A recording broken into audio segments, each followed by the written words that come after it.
Good afternoon. It is 3 o'clock. I'm Joseph Bonanno, live from the 104.5 The Zone Studios. The NFL franchise tag deadline has officially passed today. Only 2 players reportedly were franchise tagged. That includes Chiefs guard Trey Smith and Bengals wide receiver T. Higgins. The Vikings did not tag Sam Darnold, but apparently, according to Ian Rappaport, the 2 parties will continue to work towards a deal that is best for both sides. In NFL news today, the Eagles rewarded Saquon Barkley with a 2-year, $41.2 million contract extension that makes him the highest paid running back in NFL history. It makes him the NFL's first $20 million plus per year running back. He also has the ability to earn an additional $15 million in incentives and escalators, and includes $36 million fully guaranteed. The Jets have released wide receiver Devontae Adams, leaving behind $8.3 million of dead cap to the Jets, while also freeing up $29.9 million of space. They now head up the league year with over $44 million of top 51 cap space. The Cowboys and standout defensive lineman Osa Odigizua have agreed to terms on a 4-year, $80 million deal with $58 million guaranteed. The Eagles released veteran defensive back James Bradbury, and the Rams are going to be trading for veteran offensive lineman Jonah Jackson to the Bears in exchange for a 2025 6th-round pick. According to ESPN, the trade cannot be processed until March 12th. For your foundation repair, whatever needs, you need to visit USSTN.com. Breaking news at once on your home for the Titans and Balls. This is 104.5 The Zone.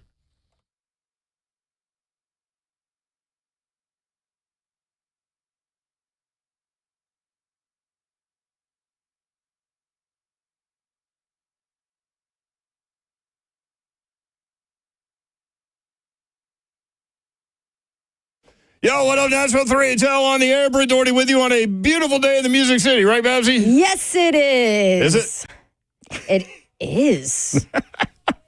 I'll tell you this, man. It's windy as all get out, though. I went to Potbelly in the Gulch, and, you can park for an hour for free down there, so it's really easy, like, if you want to go down the Gulch and get something to eat or whatever. And I got the Chicken Club, which is in this little bag right here. But I walked across the street from the parking lot. Dude, the wind was blowing like 150 miles per hour. It blew my sunglasses. Look, Babs, my sunglasses right here, blew them off my shirt. I had to catch them. Yeah, it's crazy. Crazy windy today. So is there severe weather coming? I know they were saying that a few days ago, but I haven't looked recently. It's 69 degrees. Oh, yeah. Yeah.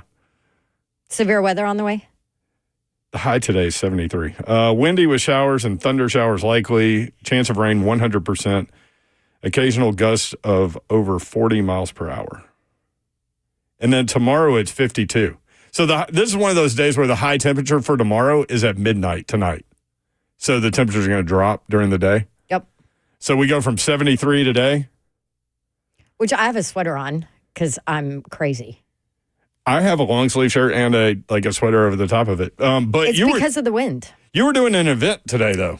I did. I hosted the Nashville Sports Council had a huge announcement this morning about another event coming to Bridgestone Arena. And this one, obviously hits close to my heart because it is a bad A volleyball one-day triple header with the most elite programs in the country, and it is right here in our backyard. So it's called the Broadway Block Party.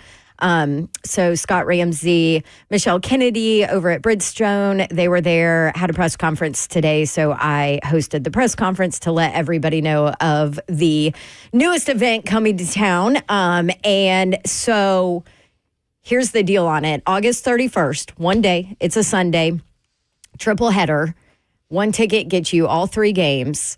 And it is Nebraska, who has won 5 national championships. Wow. Like when I played volleyball back in the day, and they were dominant. Oh, I mean, they've always been dominant, but really dominant nowadays. I mean, it's next level volleyball. They will play Kentucky on ABC for the first game. Wow. Yeah. And nationally televised at Bridgestone Arena. Nationally televised. Okay. Then you have Tennessee taking on Purdue. Okay. That one is going to be on ESPN2. Okay.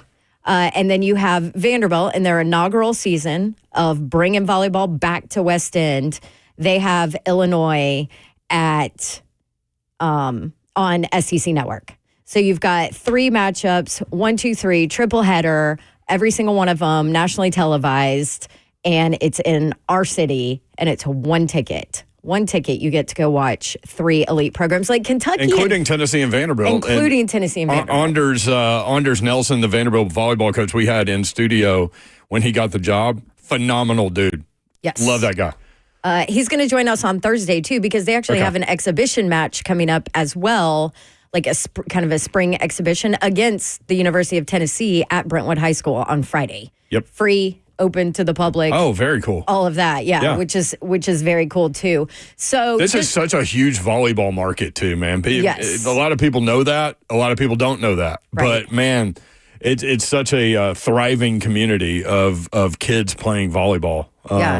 And what I think, very cool. If you've never watched, you ended up watching some of the national championship, I think. Mm-hmm. But if you've never watched the game, like, not to age myself, but back when I played, it wasn't rally scoring. A match would take like 3 hours because you had to serve in order to score. They've completely revamped the game. Yeah. It's quick. It's exciting. These athletes, you would be amazed. I mean, you've got, 6'6" girls moving so quick. Like, they would kill the NFL combine, right? Like, vertical, quick twitch, all of that. It's really exciting, and it's a very good in-person sport. So obviously I'm partial to volleyball, but on top of it, this kind of event. So it's SEC Big Ten Challenge, and it's just, for now, it's this year, but I think they're hoping that it's successful, and this could be a year in and year out thing with SEC and Big Ten.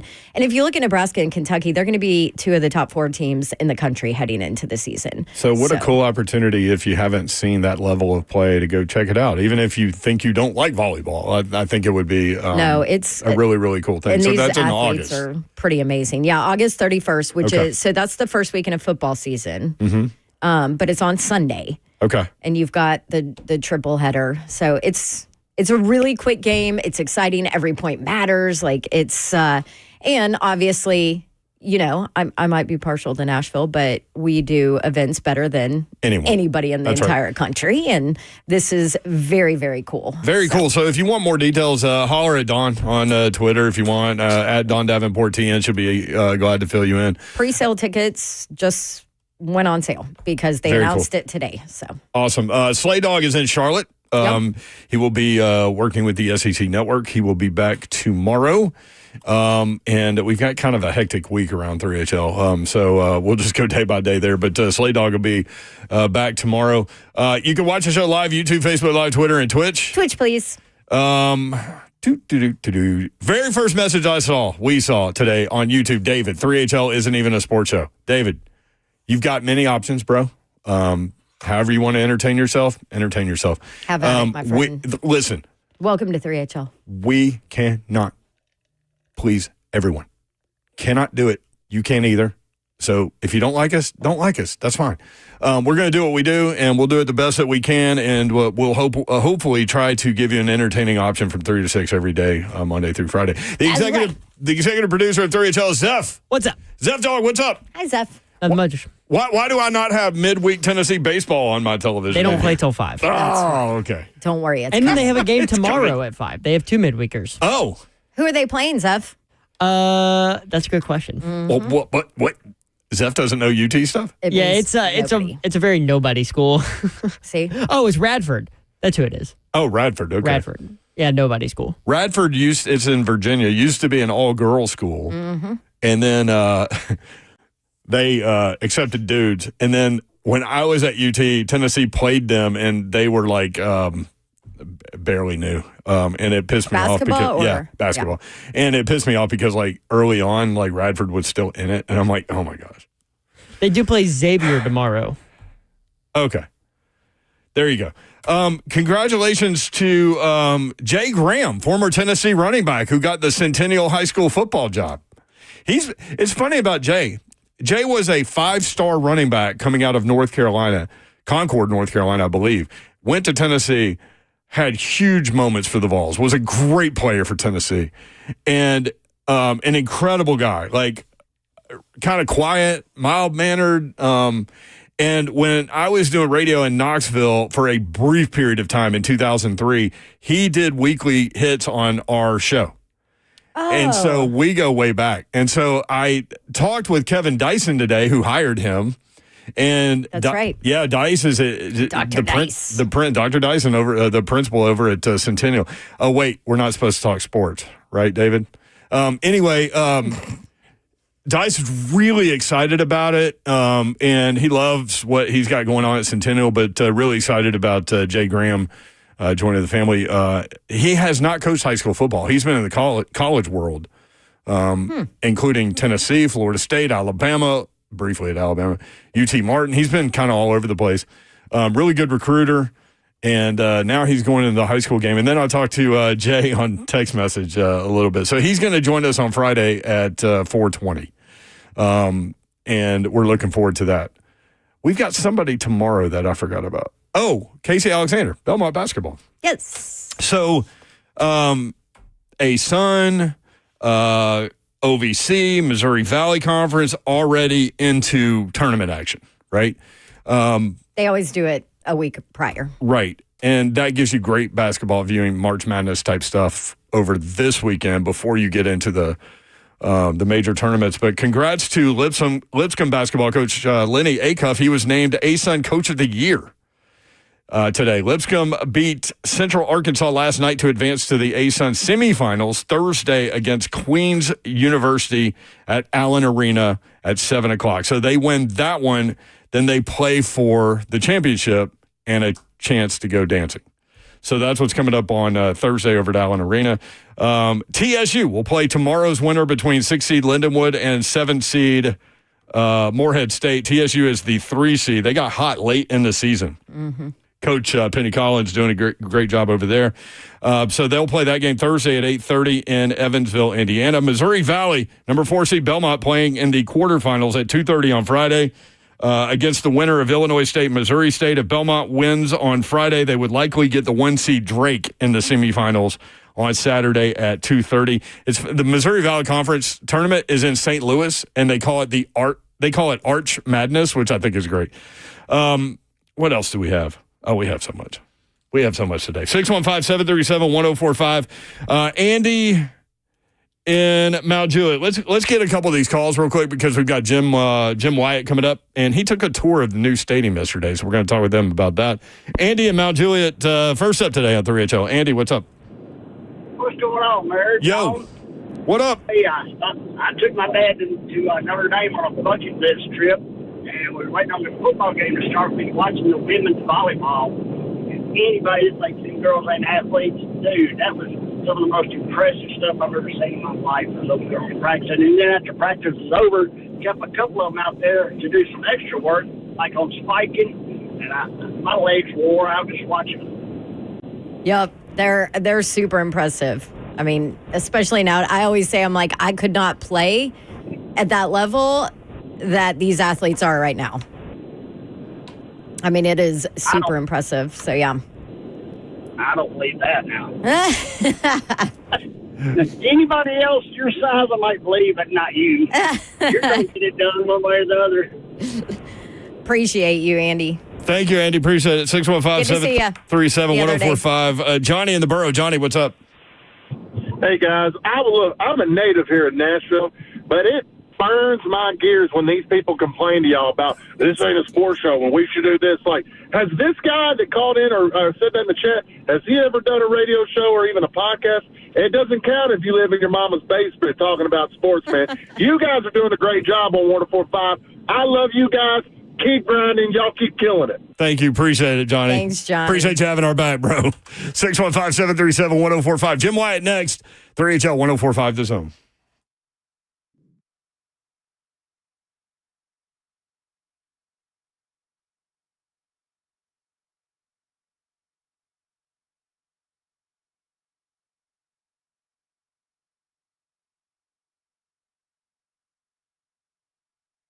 All right, homeowners, Loan Pronto, here to help you take control of your finances right now by lowering your house payment and consolidating. Maybe you have some nagging debt. Did you know 9 out of 10 borrowers get a better deal by calling Loan Pronto? Yeah, right now they have some of the most competitive offers for refis, for debt consolidation. We're talking low fives in the APR range here, purchase loans, all of that. If your current rate's over 6%, now is a great time. Don't settle for paying too much. Jump in. Even if you're in the process with another lender, at least call Loan Pronto and see what they can do for you. You might be surprised.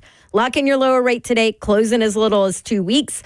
Oftentimes, I know in our area, you don't even need an appraisal. We didn't need an appraisal. You can even skip your next 2 house payments. Fast, easy, hassle-free. Get your personalized Loan Pronto rate quote instantly with no hard credit pull and no upfront fees.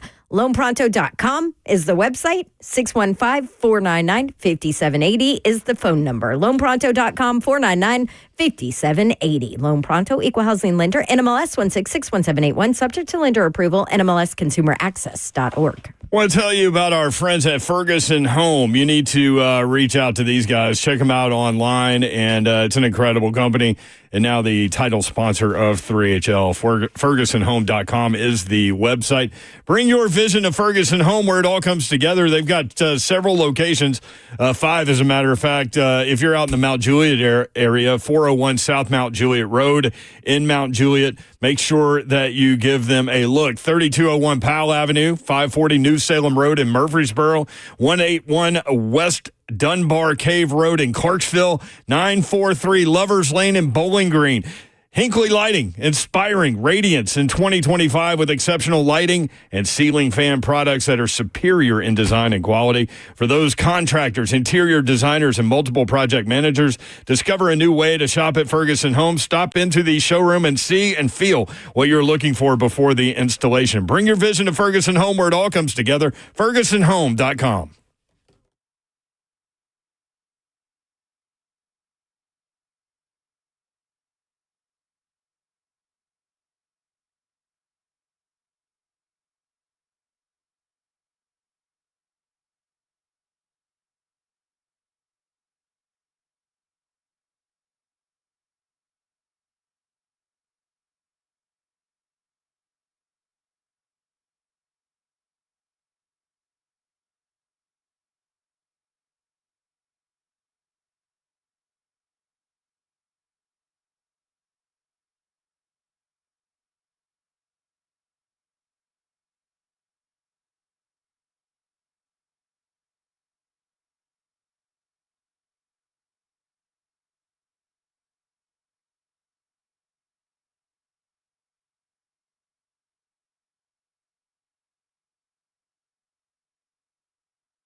3HL 104.5 The Zone. Brent Doherty, Don Davenport with you. Slay Dog will be back tomorrow. He's on the SEC Network tonight, fulfilling his responsibilities there.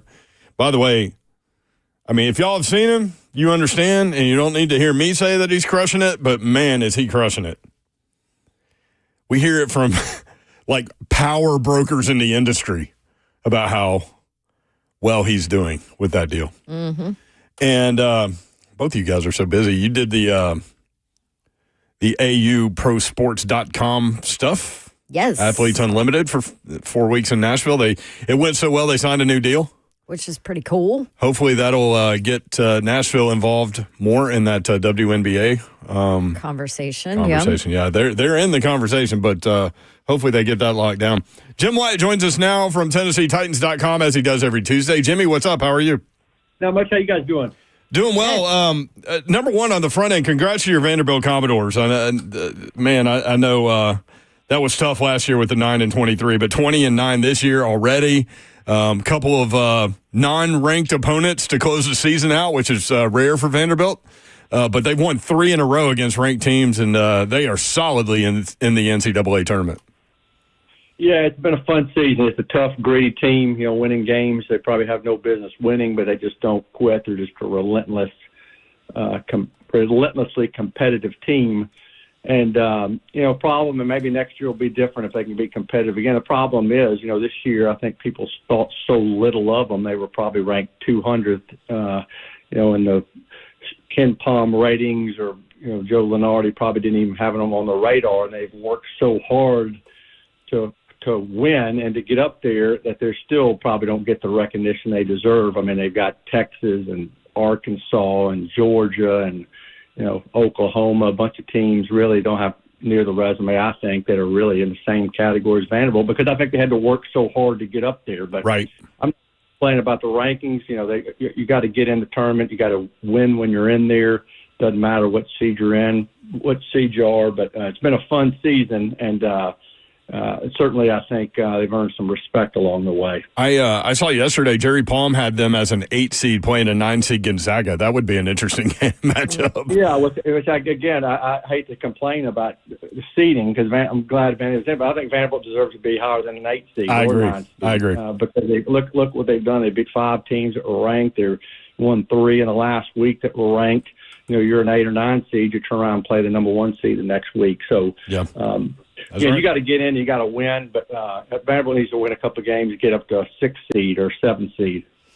So much of that stuff is not eyeball test. You know what I mean? It's guys. Yeah, and it's a lot of factors. Yeah. Some of them rank how much you lose by certain games, and taking a lot of factors other than just lining up and playing. And so Vanderbilt's just got to line up and play and keep winning. What stood out to you? For those that don't know, Jim Wyatt was at the NFL Combine in Indianapolis all week last week. What stood out to you there? Are there a couple of players that really kind of piqued your interest? Well, I mean, there were some. Obviously, my eyes mostly and ears were on Cam Ward and Shedeur Sanders and Abdul Carter and Travis Hunter and hear what they had to say, and so that was intriguing to me. Disappointing when those guys aren't taking part in the workouts. I mean, I heard them, and the teams got to meet with them, but we didn't see any of those guys do anything on the field, and you're not really going to learn anything more about them until some of these 30 visits, which are coming up fast, and pro days. We still don't know what Abdul Carter is going to do. You take his agent's word for it, and he's going to be competing this pro day, in about 3-4 weeks from now. But, time will tell because he's dealing with the injury that they're going to need to be careful with. So we'll see. So it was interesting to hear those guys talk, and certainly all of them made a case for themselves. As far as other players at other positions, and again, there's more than just the first pick of the draft for all these teams. I think Matthew Golden, the receiver from Texas, he ran well, had a good week. I think. Shamar Stewart, the A&M edge rusher, I think he did well for himself in the testing. Will Campbell established himself as the best tackle in this draft and tested well. I think Jackson Dart. I mean, I mentioned the other guys who didn't do anything there. Jackson Dart, competed, and I thought he had a pretty good day. But sometimes you can get fooled by the testing too, and these. That's these true. Shorts. You got it all part of the puzzle. I know Mike Berganji, the popular line he uses is it's one of several touch points that the team is looking at, and across the league it's the same way. This is just part of the puzzle, and you just got to figure out how much it means. So one of those parts of the puzzle, one of those pieces of the puzzle are the individual visits that the Titans will do where they have the players in, needless to say, Cam Ward, Shedeur Sanders, Abdul Carter, 3 that we know will be in. And I think I had heard that Abdul Carter will be in on Thursday. Do you know schedule and all of that of Titans one-on-one visits that they have set up?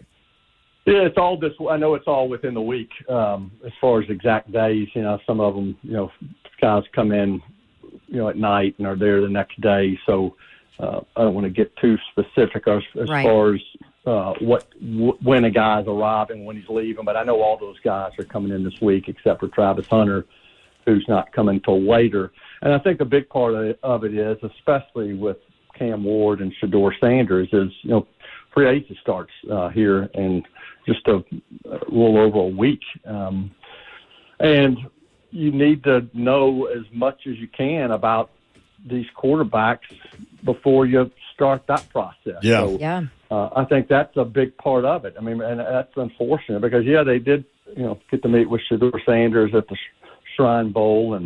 But Cam Ward, that was the first interaction with him was this week, other than maybe some of the area scouts and other people having some contact with him along the way. But, they met with him in Indy and met with Shedeur in Indy, and you just got to get a better feel for these guys before you can really know how much you like them or not, and how much they impress you about work they do on the board and what you put them through. And even that is not giving you the full picture because, again, I'm looking at my calendar here. I think Colorado's Pro Day is not till April the 4th. Oh, wow. Miami's is March the 24th. Penn State's is March the 28th. You're not going to get a bigger picture, a better idea of some of those guys until a lot further down the road. And by then, free agency, at least a big part of it, is done.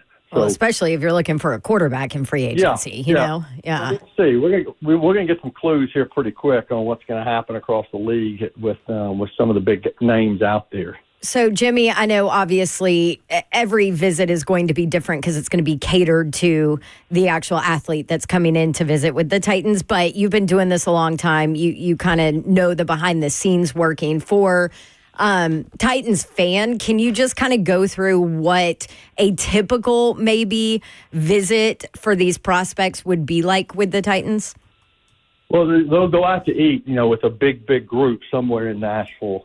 I think that's usually, again, a lot depends on schedule and when these guys fly in, but typically involves a dinner with a big group of people, and then Including some players sometimes, right? I remember Big Jeff has gone out with prospects. Yeah, and sometimes it's, free agency gets a little bit, those guys a little bit more involved, but when these draft picks come in, they make the rounds in the facility and they meet with, from coaches to front office people to just people in all different parts of the building, and so obviously sit down with the coaching staff and they grill them, try to find out as much as they can about them. It's a good 2-day visit where you can gather a lot of information on these guys. So they're starting up here quickly. Jim Wyatt with us, TennesseeTitans.com for all of his content and information. You got to take a tour of the new Nissan Stadium yesterday. What'd you think? Yeah, it's impressive. I mean, it's crazy. I remember walking across I used to work at at the courthouse when I was younger, and used to park in that parking garage on the other side of the river, and I walked across the bridge and watched that. What was the Philadelphia Coliseum, watched it come up from the ground, and now here we are all these years later, and there's a new one coming up from the ground. right next to it, and it's pretty remarkable just after a year how much it's starting to take shape. And it's right now it's probably about the same height, as the current stadium. It's going to keep growing. I mean, I was stood at the 200 level, and it's already seemed like it was pretty high, but it's going to go up, I think, another 80, 90 feet. And you can see, stands and seating already, and you can start to visualize what different parts of the building are going to look like and where the entry is for the players to park on game days, and where there's maybe going to be a parkway that runs alongside the stadium. So it's pretty remarkable just how much has already been done. And I think by the end of this year, you're going to have most of that building on the outside finished, and you're going to have a lot of work done inside in 2026. But completion date is still scheduled for February of 2027. Now, I was looking at my numbers again. The current stadium is 100 feet high. That includes the light rig at the top. The new stadium's going to be 235 feet. So we're talking 85 feet higher than the current stadium. It's located, the current stadium, the far west side of the current stadium is 100 feet from the east side of the current stadium. So, that's how close it is. And it's going to be a great building and facility and stadium, but the whole area around it, when it's all said and done, is going to be remarkable, just with all the work that's going to be done around it, from the green space to the other buildings and construction that's going to be performed. It's going to be a long time before all that's finished, but it's going to be outstanding for the city of Nashville. Yeah, I think Battery Park, I think Wrigleyville, think stuff like that. So wait, let's go back. Nissan Stadium's 100 feet tall. Is that what you said? And we're looking at 240. Is that what you said? Yeah. No, Nissan Stadium is. Let me look at my number again. I just left that sheet. But the Nissan Stadium is 150 feet high with the light rigs on the top. Okay. The new stadium's going to be 235 feet high. That's with the roof on top of it. So 85 feet higher than Nissan Stadium. That makes me think, have you seen the picture of the Astrodome next to Reliant Stadium? I have, yeah. Or you've been there. Yeah. So that kind of makes me think of that. Like, this is going to dwarf Nissan Stadium a little bit.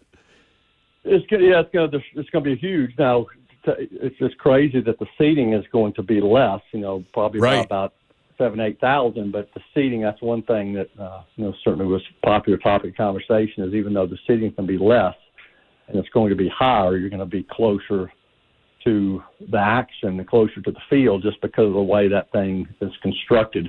And there's going to be, obviously areas where you can walk. It's hard to get from one side of Nissan to the other. This is going to be all the way around. You're going to be able to walk the concourses. You're going to have open areas. You can stand outside and look at downtown or look toward the east. You can have big windows.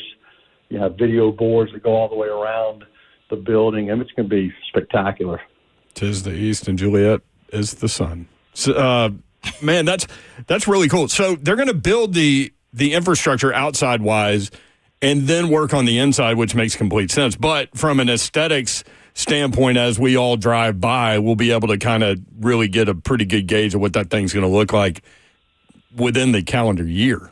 Oh, yeah. That's right. So, there'll still be some other things that'll work around on the outside to get it to where it's completed.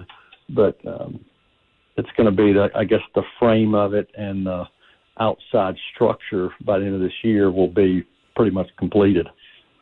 There he is. He's Jim Wyatt. Jimmy, thank you, man. Always great to hear from you. Happy Tuesday, and we'll talk with you later. Good luck to your doors next week. Okay, appreciate it. Y'all have a good one. Jim Wyatt at J. Wyatt Sports. Man, it's crazy how this city has changed since 1998. It's amazing to think, so they're going to be open 2027. So there's 2 more seasons at Nissan Stadium. But if you go by I shouldn't be surprised by what I see when I go over there, but I am. Like, I'm like, man, they've really got a lot done. You know what I mean? But I guess that makes sense if they're going to be open for 2027. I mean, they better. Yeah. He mentioned some prospects and their NFL Combine last week that I want to hit on when we come back. Okay. Especially Shamar Stewart, who, Killed it. He made himself so much money last week. You know how many sacks he had last year? And I know it was an injury-riddled season, but he had 1.5 sacks last year. This is one of those guys. Is crazy. You're just going to take a chance. Well. Yep. You're going to take a chance. Really well. Made himself a lot of money, but. So the Tennessee guys, I wrote down 4 or 5 guys. One of them, Matthew Golden. Matthew Golden, the wide receiver out of Texas. Greg Cosell told us a couple of weeks ago he was the wide receiver that he loved. Mm-hmm. And then he goes out at the NFL Combine and Zeph, what did he run, a 4.29, Matthew Golden? I think that's right, as the fastest wide receiver. So, you know, Isaiah Bond said he was going to be the fastest player ever at the Combine. He ran a 4.4, but Matthew Golden did well. We'll talk about that. Take your phone call, 615-737-1045. We're going to bounce around today. This is 3HL 1045 The Zone.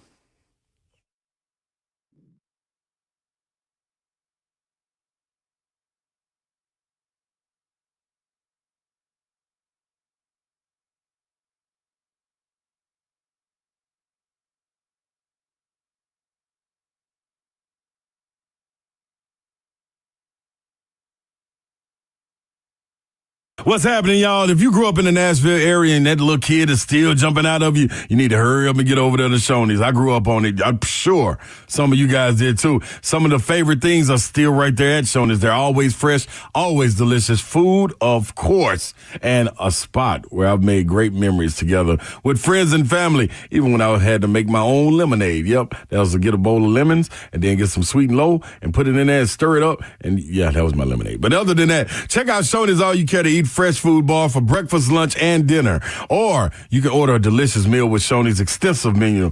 The Shoney's All-American Burger is one of the best burgers in town. That's in my opinion. Now let's talk about the desserts. You know mine, the world-famous hot fudge cake. However, for the non-chocolate lovers, you got strawberry pie. It's phenomenal too. Locations are Clarksville, Dixon, Lebanon, and on Donaldson Pike right here in Nashville. It's Shoney's, always fresh, always delicious. Let's eat.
We've got the trucks, all the trims, all the towing, all the bells and whistles, and all at Truck Month Savings. Two Rivers Ford is Ford Truck Central.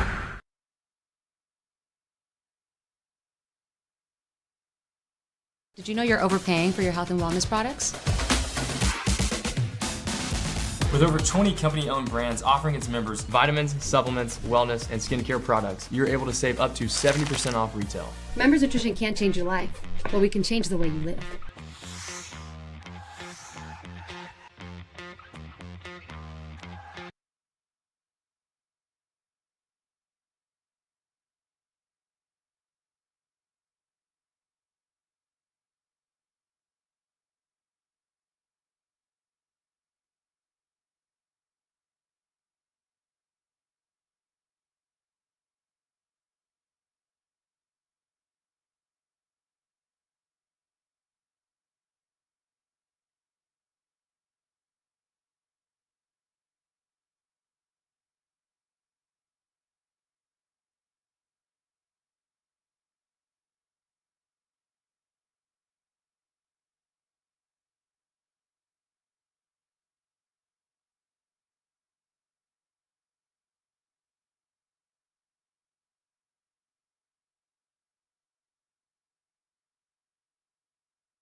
Three HL powered by Ferguson Home. Discover the Mount Juliet showroom at 401 South Mount Juliet Road. Ferguson Home, where it all comes together. Brent Doherty, Don Davenport with you. Slay Dog will be back tomorrow.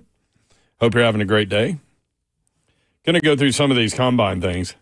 Just got an email from Jimmy Shapiro, our guy with, among other things, Bet Online. Odds on next landing spot for Aaron Rodgers, Sam Darnold, and Jameis Winston. Got that for you at 4 o'clock. 615-737-1045. So, Combine. Yes. Zeph, feel free to add in terms of winners and losers that I know you were following it. But from a Tennessee perspective, wide receiver Brew McCoy did no drills. He did talk with the media, talked with teams, and all those things. What do you think about that? I think that he might have run a slow time. He was dealing with a hamstring injury in the Vanderbilt game, sat the Vanderbilt game out. Yeah, but if you're still battling that. He's a big dude, you know. He'll run a pro day. You asked me a question. That was I have no idea. Yeah. But my thought is he's a big dude and would have put up a time that would have gotten compared to other times on the same day. Right. That would not have been as good. Would have made him look bad. Yeah, potentially. Yep. Defensive lineman Omar Norman Lott, who Cosell loves, vertical 31.5 inches. This dude is huge. Tied for 11th best in defensive linemen or defensive tackles. Edge James Pierce Jr. Broad jump was just okay, 9.5. Vertical was a little bit of a disaster. Right, but he did run a 4.47. Right. Which was the fastest 40 time among any participating defensive lineman. Yeah. So that'll help him. That helped him. But with him, I feel like there's so much more with the behind the scenes, all the tweets that came out of high school teammates, talking about his anger issues and problems. Doesn't usually speak to the media, which is fine. I get it. Some when players have anxiety, some players can't handle it, all of that. But teams are going to have to do their due diligence in digging into that and finding out the why. Here's my only question about that. It's funny when these things come out, when, pre-draft, all this stuff. Did we ever hear anything about him being a malcontent at Tennessee? Did you? No. Because I've talked to people up there. I've never heard that. Not until behind afterwards. The scenes, though, I think there was some talk. Okay. Maybe some. I just haven't talked to anyone. I think I would say immaturity. There was one thing in his career. It was before the bowl game where Nico's first start, where I'm pretty sure he got arrested for Oh, I'd have to look up exactly, but he got arrested. Or he had a run-in with he had the a huge bowl game, and well, he was nothing ever came with it, and he played in the bowl game, and he was phenomenal. Okay, but most of the stuff came up afterwards, and I know there was one report or rumor. Some coach had said that he had gotten into it with a strength and conditioning coach at Tennessee. Where they had gotten to an altercation. So, and again, all this is rumor. What athlete hasn't gotten into an altercation with their strength coach? Like, for people that don't know, the strength coach spends more time than anyone with these guys. And it's not even close. And it's not close. I mean, when I go back to Auburn, when I've gone back to work games, I still go see PK, my strength and conditioning coach from my time Paul in college. No. Wow. That's surprising. Yeah, no. So, Sorry, PK. I still go back and see him, and he still is like, God, you were a pain in my butt back then. You know, That's funny. like the strength coach is there to push you like you have never been pushed. So he built those legs that you keep talking about. Exactly. Yep. He'd be like, "What is that? All you're squatting today? You better up your game." It was driving with suspended license is why he got arrested, but the charges were dismissed. Running back Dylan Sampson, same thing, hamstring, did not run the 40. Remember, he sat out the second half of the game against Ohio State because I saw an interview with him recently where he said he just felt like he would be hurting the team. But he did go through the on the field drills. Yeah, vertical of 35, broad jump of 10-4. Defensive lineman Elijah Simmons. If you've ever had the chance to meet that dude, he's always smiling. Always. He's the happiest dude ever. I had a class with him my freshman year. You did? Yeah. I love Elijah Simmons from Pearl Cone High School here in Nashville and at the NFL Combine. So 6'1", 334, ran a 5.37 and had a 32-inch vertical at 334. Jumped higher than James Pierce. That's crazy. Elijah Simmons. Wide receiver Dante Thornton, 6'4" and 5'8", so almost 6'5", ran a 4.3 40. Just, blazing. When you watch that film, and it looks different because usually like the guys that run those really fast times are littler dudes, but he's 6'5". So when you watch him run a 4.3, he's moving with those long strides. Crazy. Second fastest wide receiver behind Matthew Golden from Texas, who we were just talking about, who a lot of people are saying is moving his way up to wide receiver 1, ahead of T-Mac from Arizona. I don't agree with that. So we'll see. 4.29 was him. Shamar Stewart, the edge rusher from Texas A&M, 1.5 sacks. Big winner at the Combine. 43-inch vertical was 10 inches higher than Georgia's safety Malachi Starks. That's 10 inches. 10 inches. I'm not just pulling some dude, like random dude. Like that's one of the best safeties in America. Yeah. 10 inches more than Malachi Starks. At 6'3", 221, he ran a 4.38. Yeah, Shamar Stewart is interesting because production was not in his role at Texas A&M. I mean, you look at all 3 years. And he did have injuries. 1.5 sacks each of the 3 years, right? Yep. And, his 2024 was his highest tackle total at 31. But in 2023, I think that's the year he really got injured. Only 11 total tackles. 2022, only 23 tackles. Do you have his games played? Ooh, right in front of you? Not right in front of me. Give me one second. I can find it. You want another big guy that ran a fast time? Yep. That's one of my favorite things is watching the offensive lineman run 40s. Big guys running. Oh, my gosh. Because I'm 215. And what am I going to run? Like a 6? If you're lucky. If I'm lucky. Yeah. And I don't hurt myself. That's what I say. Like, people don't realize how fast these very large human beings are running. Missouri offensive tackle Armand Membu. Okay? He's 332 pounds. He ran a 4.91 at 332. Now, 40s for offensive linemen don't really mean a lot. You want the quick twitch stuff. So you want the 3-cone drill. You want the 10-second get off, all those things. It's still impressive. Right. 4.91. His arms are 33.5 inches, meaning he can play offensive tackle in the NFL. Texas wide receiver Isaiah Bond said he would break the all-time combine speed record. He then ran a 4.4. It's okay. You don't even want to talk about that guy, do you? Record.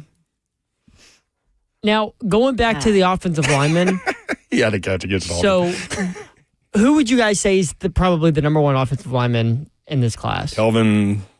Or Will Campbell from LSU? Yeah. Now, I would probably say Campbell, right? Here's an interesting note about Will Campbell. So, he's a tackle, right? Yep. He's got maybe.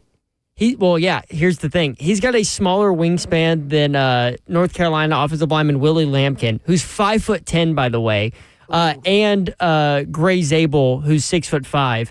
Will Campbell is 6'6", and he's got a 77 3/8 inch wingspan, which is smaller than a guy who's 5'10". That is a problem. When we asked Cosell about Will Campbell, he said, "I want to see how long his arms are before we start talking about him being an offensive tackle," because that's a lot of the talk about him is moving him inside. Kelvin Banks Jr., same thing.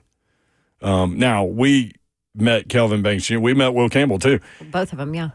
I think we have both of them on our show. You know what's amazing when you watch the NFL Combine? Like how young those dudes look sometimes. Like Will Campbell looks like a kid to me in his face. He's huge.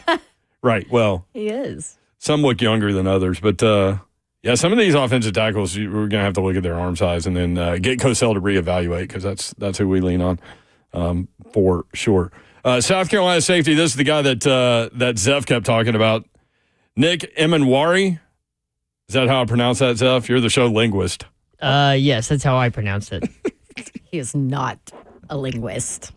But anyway, go That's ahead. the joke, Dawn. Yeah. It is a joke because he can't pronounce anything. But it's people ask me like, how do you spell blah blah blah? And I'm like, well, do you want to know how it's spelled? Like, do you want to know how I spell it or how it's spelled? Because those are two different things. Same thing with pronunciations. But Emanwari, big winner, 43-inch vertical jump against safety at South Carolina. 43-inch vertical was, as I mentioned, I was talking about him earlier with 10 inches higher than Malachi Starks. 6'3", 221 safety. It's huge. And ran that 4.38 that we mentioned earlier, 40. 615-737-1045. Bet Online has the odds. I've not shared this with Davenport. So if you haven't opened the email, don't. I opened it, but I did not look at it yet because I got distracted. I will stay away. I will stay away from it. You can surprise me. You got distracted. Yes. Also, by the way, coming up in the 5 o'clock hour, I'm giving away 2 tickets to see the Vols host South Carolina Saturday at Thompson Bowling Arena. I'm sorry, Food City Center. Their final game of the regular season. At Thompson Bowling Arena. Yes. So I'm giving away 2 tickets to that coming up at 5 o'clock. They've been leaking. That game against Georgia, that was so sloppy. Georgia had 3 wins in conference play, and they basically ran Tennessee. Tennessee fought back. Hey, Georgia played Auburn tight. I think you guys are talking about, I think Brent's talking about the women's. I'm talking about women. Are you talking about men? Yeah. Okay, so that's to the men's game. Yeah. Tennessee hosts South Carolina. Yeah, you're right. But yes, I switched over to the women. You're right. You're right. They had a. Why did you switch to the women? They had a poor. they had a poor game, a very disappointing game, which is actually one of the largest upsets in college basketball. The women's. Okay. The reason why, now we're talking women. The reason why I switched is if Tennessee wins in the SEC tournament, they play Vanderbilt. Okay, if the Vanderbilt-Tennessee winner will play South Carolina in the semifinal. So that's where I went. That's the match you don't want. That's where I went in my head. But you're right. Tennessee's men's team is wrapping the season with South Carolina. Okay, I was so confused. I'm like, what do you mean leaking? The Lady Vols are leaking. Are we talking about somebody else? They're leaking oil for sure. They did not play well against Georgia. Now, when we come back from Bet Online, Aaron Rodgers' next team, the odds. Where are the Titans there? Sam Darnold. There's been talk about Sam Darnold with the Titans. Where is he with regard to the odds coming to Nashville and Jameis we have money talk. Winston? We have some money talk when it comes to those guys too. Love it. We'll be right back. 615-737-1045.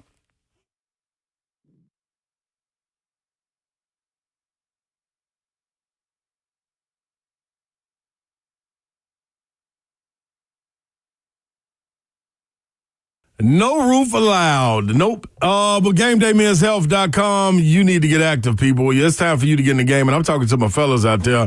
If you have an opportunity to get to GameDayMen'sHealth.com. All you got to do is call 615-898-9367. See how I took the excuse right out of it? You don't have to get there. You can just call or text 615-898-9367. Did you know that half of all the men would struggle with erectile dysfunction at some point in their lives? I'm talking about half of them. That doesn't have to be your normal, though. Nope. This is where Game Day Men's Health comes in.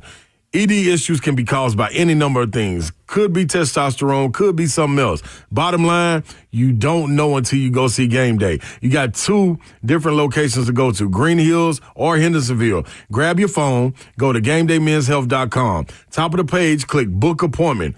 Pull up to one of those 2 locations, name, phone number, and email address is all you need. That's it. Someone from Game Day will hit you up. In 15 minutes, you'll get your lab results back, you'll meet with a medical expert, and boom, you're ready to get to it. 615-898-9367 is the number. Get in the game today with GameDayMen'sHealth.com.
Good afternoon. It is 4:02. I'm Joseph Bonanno, live from the 104.5 The Zone Studios. The NFL franchise tag deadline has passed. Only 2 players were tagged this offseason. That includes Chiefs guard Trey Smith and Bengals wide receiver T. Higgins. According to Ian Rappaport, the Vikings, who did not tag quarterback Sam Darnold, are going to try and continue to work towards a deal with the veteran quarterback that is best for both sides. In other NFL news today, the Eagles rewarded Saquon Barkley with a 2-year, $41.2 million contract extension that makes him the highest paid running back in NFL history. The deal makes Barkley the NFL's first $20 million per year running back.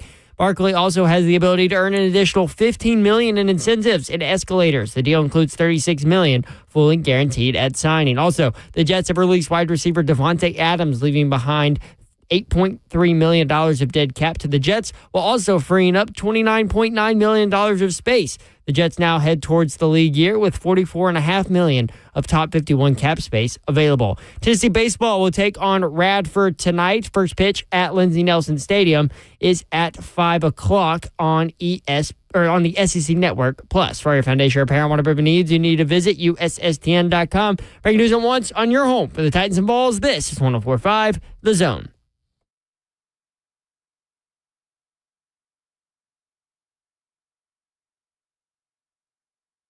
Yo, what up, Nashville? 3HL is on the air. Beautiful day in the Music City. If your feet hit the ground, which obviously they did, or you would not be listening to us, it is a beautiful day. Now, there is a line of storms about to work its way into Metro Nashville, so head on a swivel on that deal.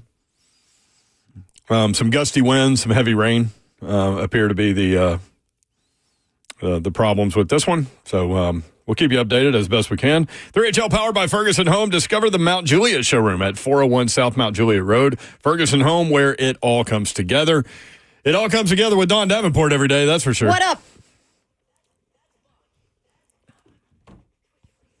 Happy Tuesday, party people. Let's do this. Saquon Barkley agrees to a 2-year, $41.2 million contract extension, makes him the highest paid running back. How about that? In NFL history. Good for him. The first running back to make $20 million a year. Is he worth it? They won a Super Bowl, mostly because of him. I say yes. Yes, I mean, Take that devaluation of the running back position. Prior to that team, everyone would have said you're crazy to pay running back $20 million. Mm-hmm. But they won a Super Bowl, and as I've said, primarily with that run first thing. And it all worked. I mean, he was perfect complement to Jalen Hurts, for sure, with the RPO deal. 615-737-1045. Slay Dog is involved with SEC Network activities today in Charlotte. He'll be back tomorrow. Zeph is the producer of 3HL. What's up? Did you decide that you're going to work at Cracker Barrel this weekend, or are you just going to take your one day off every week? No. I mean, you're one day working off every week. This weekend, we're going to do a walkthrough of our venue, and we have a wedding shower, a couple's wedding shower on Sunday. So I got a busy Sunday doing wedding stuff. I think you should have a shower where you invite all of the 3HL family.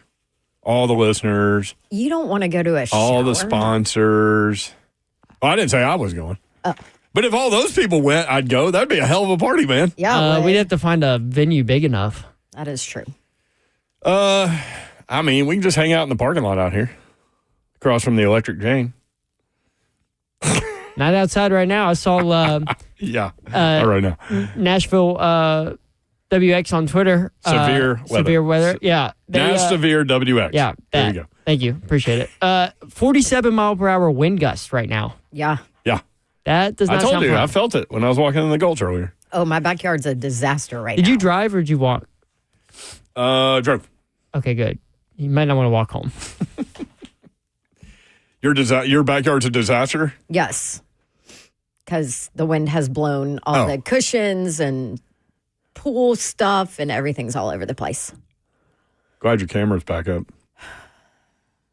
really would In the have backyard? Yeah, really would have enjoyed seeing you fall into the icy pool. That would have been funny. That is why the camera is back up and working, because Mr. Babs was very disappointed that he did not have video of that. Tuesday, SEC basketball. We'll talk more about this. I've got little nuggets for each game. Georgia at South Carolina. South Carolina favored by 1.5, 6 o'clock SEC Network. This is the men. LSU at number 19, Kentucky. Kentucky favored by 12.5, 6 o'clock ESPN2. Texas at number 25, Mississippi State. Mississippi State needs to win. They're favored by 7.5, 7 o'clock SEC Network. The two late games, Auburn, number 1 in the country, at number 22, Texas A&M. Auburn favored by just 5.5 on the road in College Station, 8 o'clock on ESPN. And didn't Tom Crean hit it perfectly with Auburn? Like, if Baker Mazzara can keep those emotions in check, because that's what got him bounced last year. And, man, that guy's, I mean, he's all over the place. Great player. But, yeah. Arkansas at Vanderbilt, Memorial Gym. Late night game over at Memorial Gym. Vandy favored by 6.5 over Arkansas, 9 o'clock. Oof. On the SEC Network. Might not be able to stay up for that one. Slay Dog's going to have a late night, man. Yeah. He was just telling us, like, early time, 6 o'clock games start tonight, and then they have one starting at 9. So that game will go till, 11:15, unless they go to overtime again. So that's what's coming up a little bit later. Congrats to Vanderbilt star Michaela Blanks, named SEC Freshman of the Year. She's on the all-freshman team, the all-SEC team, and named SEC Freshman of the Year. 23.3 points per game, 3.5 rebounds, and 3.1 assists per game. She's something, man. If you haven't seen her play, check out the Vandy women. Two 50-plus point games? What's that? 2 50-point games this season? 50-plus. Bless you. I think you're allergic to your seat over there. I think I am allergic to this weather. Is that what it is? Yes. Okay. Would you like to know the odds on Jameis Winston's next team? Yeah, I'm intrigued. Please. I'm intrigued by this guy. Number one, in the next segment, we're going to go through 20 names that Spotrac put out, a list of notable available quarterbacks, and we'll go through 20 names. Jameis Winston is on their list, so I'll go ahead and do him. 31 years old, 19 touchdowns, 20 interceptions in his last 3 seasons. Oh, my gosh. That's what you get with this guy. Yep. Remember the year he threw 33 touchdowns, but he also threw 30 interceptions? Uh-huh. I mean, this guy, no risk it, no biscuit, right? Highest quarterback rating, 80.6 of those 3 years. Will Levis last year was 81.4. So Will Levis actually rated higher than Jameis Winston. So if you're replacing Levis with Winston. Oh, this was his highest. Yeah. So it's because of his picks. It's because of his picks. I'm telling you, dude, if you want entertainment, that guy, you have no idea what's about to happen. I know, but touchdown. I want wins. As a Titans fan, I just want wins. Well, then, he's probably not he's probably not my guy. I want him as a sports talk show host. I would like to eat W's. That's what he likes to do. Jameis Winston's next team, New York Jets, are the favorite. Oh, my God. Followed by the Giants. The Steelers are on everybody's list because they haven't said what they're going to do with those two guys. The Raiders, where are the Titans? 1, 2, 3, 4, 5, 6, 7, 8, 9th. The Titans are the 9th most likely destination for, 8, tied for 8. Sorry, tied for 8 with Minnesota. You want Jameis Winston? Yeah, if they're not, I feel like they have a version of Jameis Winston and Will Levis. I think they're the same guy almost. So, I mean, personality-wise, Jameis. They're pushing it down the field. They both have big arms. They're both going to make dumb decisions. Yeah, I think I'm good with Jameis Winston because you have a cheaper version of him and Will Levis already on the roster. Sam Darnold's next team. This is what I want the odds for. The Titans are 7th. Really? On the Sam Darnold list. Okay. Is Minnesota 1? No, this is if he leaves Minnesota. Oh, okay. Yeah. I would think Minnesota would be where he ends up. Yeah, because Ian Rappaport reported earlier today, and Jordan Schultz, funny enough, also reported. This time they didn't differ. That him and the Vikings are potentially working on a deal to make both sides happy. That's where I would guess that he ends up. Vikings not expected to franchise tag him, or they didn't. They didn't franchise tag him. I was going to say deadline's over. That's right. But he'll be 28 in June. Feels like he should be older than that to me. But that was only year 6 for him. As you said, both parties want to make it work. 7 years in the league, 4 different teams. Last year, 4,319 yards, 35 touchdowns, 12 interceptions. Good year. Pretty good. Aaron Rodgers' next team. Wait, who's the favorite to land him? Oh, sorry. Yeah. If it's not Minnesota. If it's not Minnesota, yeah. Las Vegas Raiders, Pittsburgh Steelers, New York Giants, Indianapolis Colts. That one's interesting because they already said that they want a quarterback competition with Richardson. They've said lots of things about Richardson. It's crazy. Like Chris Ballard, the GM, is saying lots of things about Richardson. The one thing that he said that really got me, he hasn't proven he can play 17 games. I'm like, that was a shot from your general manager. He drafted him. It's true. He's the one that did it, knowing full well he started how many games in college? Like 12 total? Yeah. And he drafted him 4th overall. Yep. So the Titans are 7th on that list. Aaron Rodgers' next team. Giants have got to be 1, right? Giants are 1. Yep. Which would be hilarious if he ended up playing in the same building. Wouldn't have to move. It'd be perfect. Same media market. Yeah. What kind of penthouse do you think Aaron Rodgers has in New York, in Manhattan? I mean, it's got to be ridiculous, right? That's so weird. Las Vegas Raiders, number 2. So Tom Brady and Aaron Rodgers, I don't see that working out. I still think, well, and we can talk about it when we get to him in the next segment. I still think Russell Wilson's a Raider, just with the Pete Carroll connection. Makes complete sense. They supposedly have like mended their fences. Is that the saying? Mended fences? Yeah, Pete Carroll said at a press conference that they've talked a lot more than people think they have. Pittsburgh Steelers' 3rd most likely destination for Aaron Rodgers. Guess who's 4th? Titans. Tennessee Titans at 5-1. They are 4th. And then it goes dramatically down. So those are the 4. Giants, Raiders, Steelers, Titans for Aaron Rodgers. I'd probably put a lot of money on the Giants right now. 615-737-1045 if you want to comment. Also, when we come back, a list of notable available quarterbacks from Spotrac. There are 20 names on this list. Do you want a bridge quarterback? Do you want a rookie and a veteran? Where are we going? We'll talk about it next. 3HL 1045 The Zone.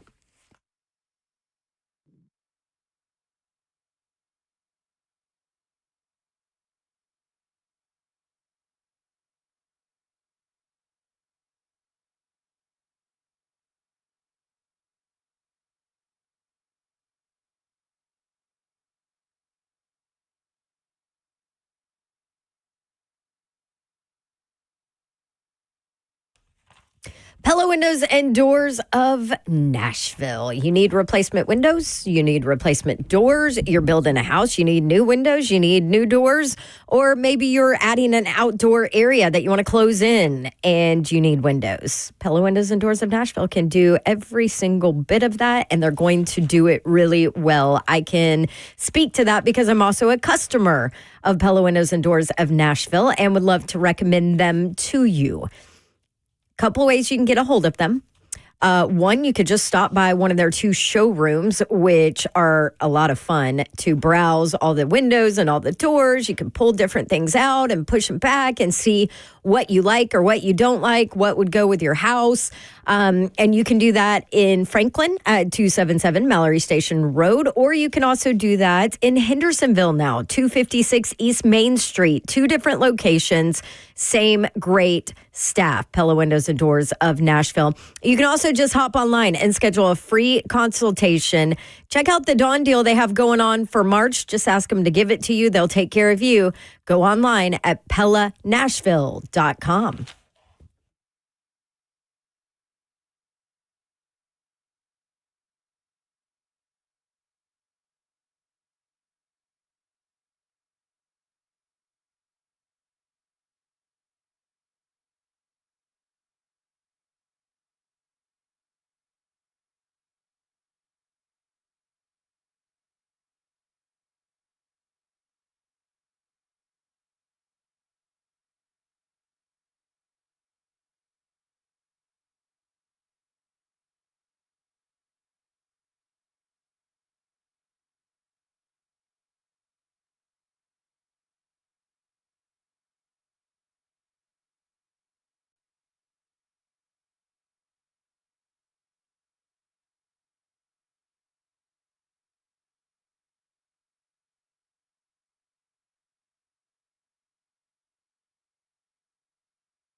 3HL 104.5 The Zone.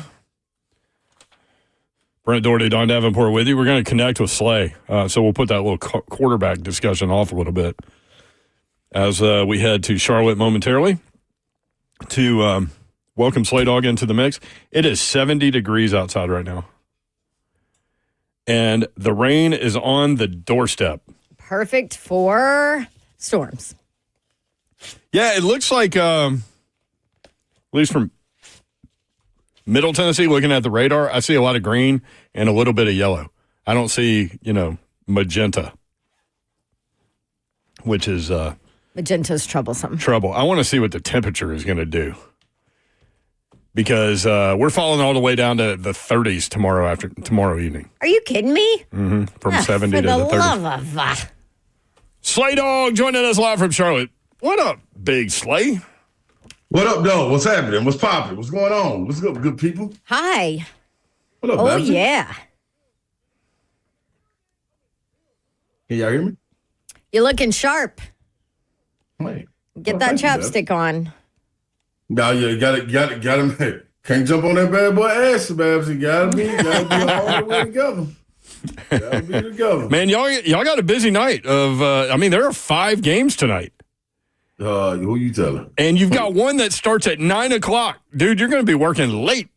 Yeah, that's 10 o'clock Eastern. Yeah, is your body clock, when you go one day to Charlotte, does your body clock go to Eastern time zone? I guess you have to. Yeah, this is weird. We got 6 o'clock, 8 o'clock, 10 o'clock. Then we got the SEC now. Whew. Oh. Yeah. I'll probably come out of there about 1:15 tonight. I love it. Yeah, me too. Builds character, right? Georgia at South Carolina. South Carolina favored by 1.5. South Carolina has won its last 2 home games. There's that. Georgia has won back-to-back games for the first time since early January. South Carolina, man, I don't like to mess with them. Ooh. Especially at home. I think they should have everybody's attention as it goes right now because of what they did to Arkansas. I think Arkansas overlooked them thinking we was going to get this one out the way. But South Carolina, man, Lamont Paris, is the same thing we talked about with Dennis Gates going through what he went through 0-18 last year. Mm-hmm. Him being able to keep his guys, and he admitted, like, it's been a difficult time. And I asked him who was his, talk about your staff. And he gave a lot of love to his staff about helping him get through this because he's not a guy that understands how to lose and keep everybody on the positive track. So he credited his staff quite a bit to be able to keep that gap and keep guys positive on this team, and they're getting a reward for it. LSU at number 19, Kentucky. Kentucky by 12.5, 6 o'clock on the Deuce. Kentucky's last 6 games, Slay go like this. Win, loss, win, loss, win, loss. So I guess win is next. Time for a win. Yeah, Wildcats 3-3 in their last 6 games at Rupp, which is weird. LSU's lost 3 straight, all against ranked teams. What do you think? Yeah, Kentucky's ranked, so all of this is playing in the favor of Kentucky. Kentucky's at home. Mm-hmm. Jackson Robinson is out, so they've been able to practice and understand that he's not coming back. I think Kentucky gets this win. LSU will put up a fight. I think they pull away late, though. Texas at number 25, Mississippi State. Bulldogs by 7.5, SEC Network at 7 o'clock. Bulldogs are 4-5 in their last 9, 2-3 in their last 5 home games, which is weird. Texas has lost 6 out of 7. But for those that you've been singing this guy's praises since the offseason, for those that haven't seen Trey Johnson, Texas freshman, 29 points or more in 4 of his last 5 games. The guy's on fire. Man, selfishly, I'm hoping, and I'm a Mississippi State fan. I love Coach Jans. I love Hubbard, what he brings to the game. They got a lot of blue-collar guys, but selfishly, I want Texas to win this game because I want Trey Johnson to get an opportunity to play in the NCAA tournament. Man, we've heard about Cooper Flagg and what he's been doing, how strong he's come on at the end of the season, how much he's changed, how much difference he's made in his play. Trey Johnson's done the exact same team with lesser talent. Man, when you talk about scoring, he's prolific at scoring. I thought the greatest comparison was early in the season when Rodney Terry said he's similar to the way Ray Allen played at UConn, and he ain't lying. Man, this young man don't get sped up. I would love to see him in the NCAA tournament atmosphere and what he can do and how he lights it up. You can watch the show live, YouTube, Facebook Live, Twitter, and Twitch. Twitch, please. Dewey Cheatham in House says, I have the same tie, Slay. Oh man, shout out to you. This at where I get this? This a Men's Warehouse right here. This a Pronto Wumo or something like that. I don't know, man. I just like colors. I pick them up and I roll with them. Give me a nice pocket square and let's make it happen. Make it happen, Cap. Number 1, Auburn at number 22, Texas A&M. This is an interesting one. Auburn has won 6 in a row after the loss to Florida. They're 8-0 on the road in conference play. Miles Kelly just had that 30 piece in the blowout win at Kentucky Saturday. Texas A&M leaking big time. They've lost 4 in a row. Is this going to be 5? Oh man, we thought Kentucky would be the one to knock Auburn off. We thought Alabama would be the one to knock Auburn off. Really thought I guess here we are again, thinking somebody else will knock Auburn off, and Auburn again shows us that it's not true. Like, they are a veteran-led team. They are an experienced team. They know how to play in all atmospheres. They are the best team in the SEC. And the country. Yes. And the country. And they play like they're the best team in the country, night in and night out. So I don't think this is a situation that's favorable for Texas A&M. But, man, at some point, Buzz Williams would get his guys together and get them going in the right direction. They were right there against Florida. As much as Florida played great and shot the ball really, really well, they were always in striking distance. My concern is what Wade Taylor does coming out in this game. Does he come out and go back to the old him and start gunning, which I think he got to get a little bit more selfish. I think that's part of it. But, hey, man, he believes in his guys, so we'll see. We'll see. If I had to put money on it, I'd go Auburn on. Yeah, me against Auburn right now. Me too. Wade Taylor, I was looking at Wade Taylor's game logs. He had 21 a couple of games ago, but that's his only 20-point outburst in, like, the last 7 games. So, he's playing really, really, really patient. Like, a lot of guards are. Walter Clayton Jr. is doing the same thing. Zakai's doing the same thing. Mark Sears is doing the same thing. They're picking their spots to go. Just in those other cases, those guys are stepping up. Like, when you look at Tennessee, when you look at Alabama, the other guys stepping up. Like, Walter Clayton is getting stepped up by Will Richard and Elijah Martin. So he needs some help. He needs some help from his guys. How great was the video that went viral of the Auburn players on the bus watching the end of the Tennessee game? If y'all haven't singing Rocky Top, if y'all haven't seen it, check it out. But here is the audio of the Auburn players watching the end of the Tennessee Alabama game and their reaction. Listen.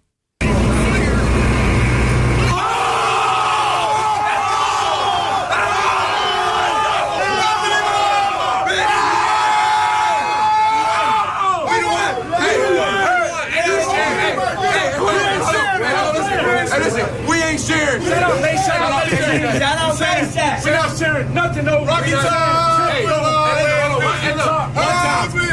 on. One time. Rocky time. That's brilliant. Rocky time. Thank you. So that gave Auburn the outright SEC title. That's why they went great. How great was that? Man, you got to love it. People always say, man, we don't watch other teams play. Everybody does. Yep. Everybody's tuned in, especially in a conference this tight. Especially going down the stretch, and there's so much going on with seeding. So yeah, everybody's watching everybody. I love that. That's organic right there. I love that. As Zev just told us in our ear, Bruce Pearl also tweeted out VFL. Yeah, he did. He said War Damn Eagle VFL. Yep. No, he put VFL first. I want everybody to know that, Don. He put VFL first. Okay, stop. See what I'm saying, Babsy? That's your guy. You go back there. You created this monster, Babsy. Listen, it's because they just want help. They just want help. Vanderbilt 9-23 last year. Mark Byington has completely flipped it in one season. They're 20-9 now with 2 winnable regular season games left. Certainly tonight at home against Arkansas, then at Georgia to close out. Commodores have won 3 straight, all against ranked teams.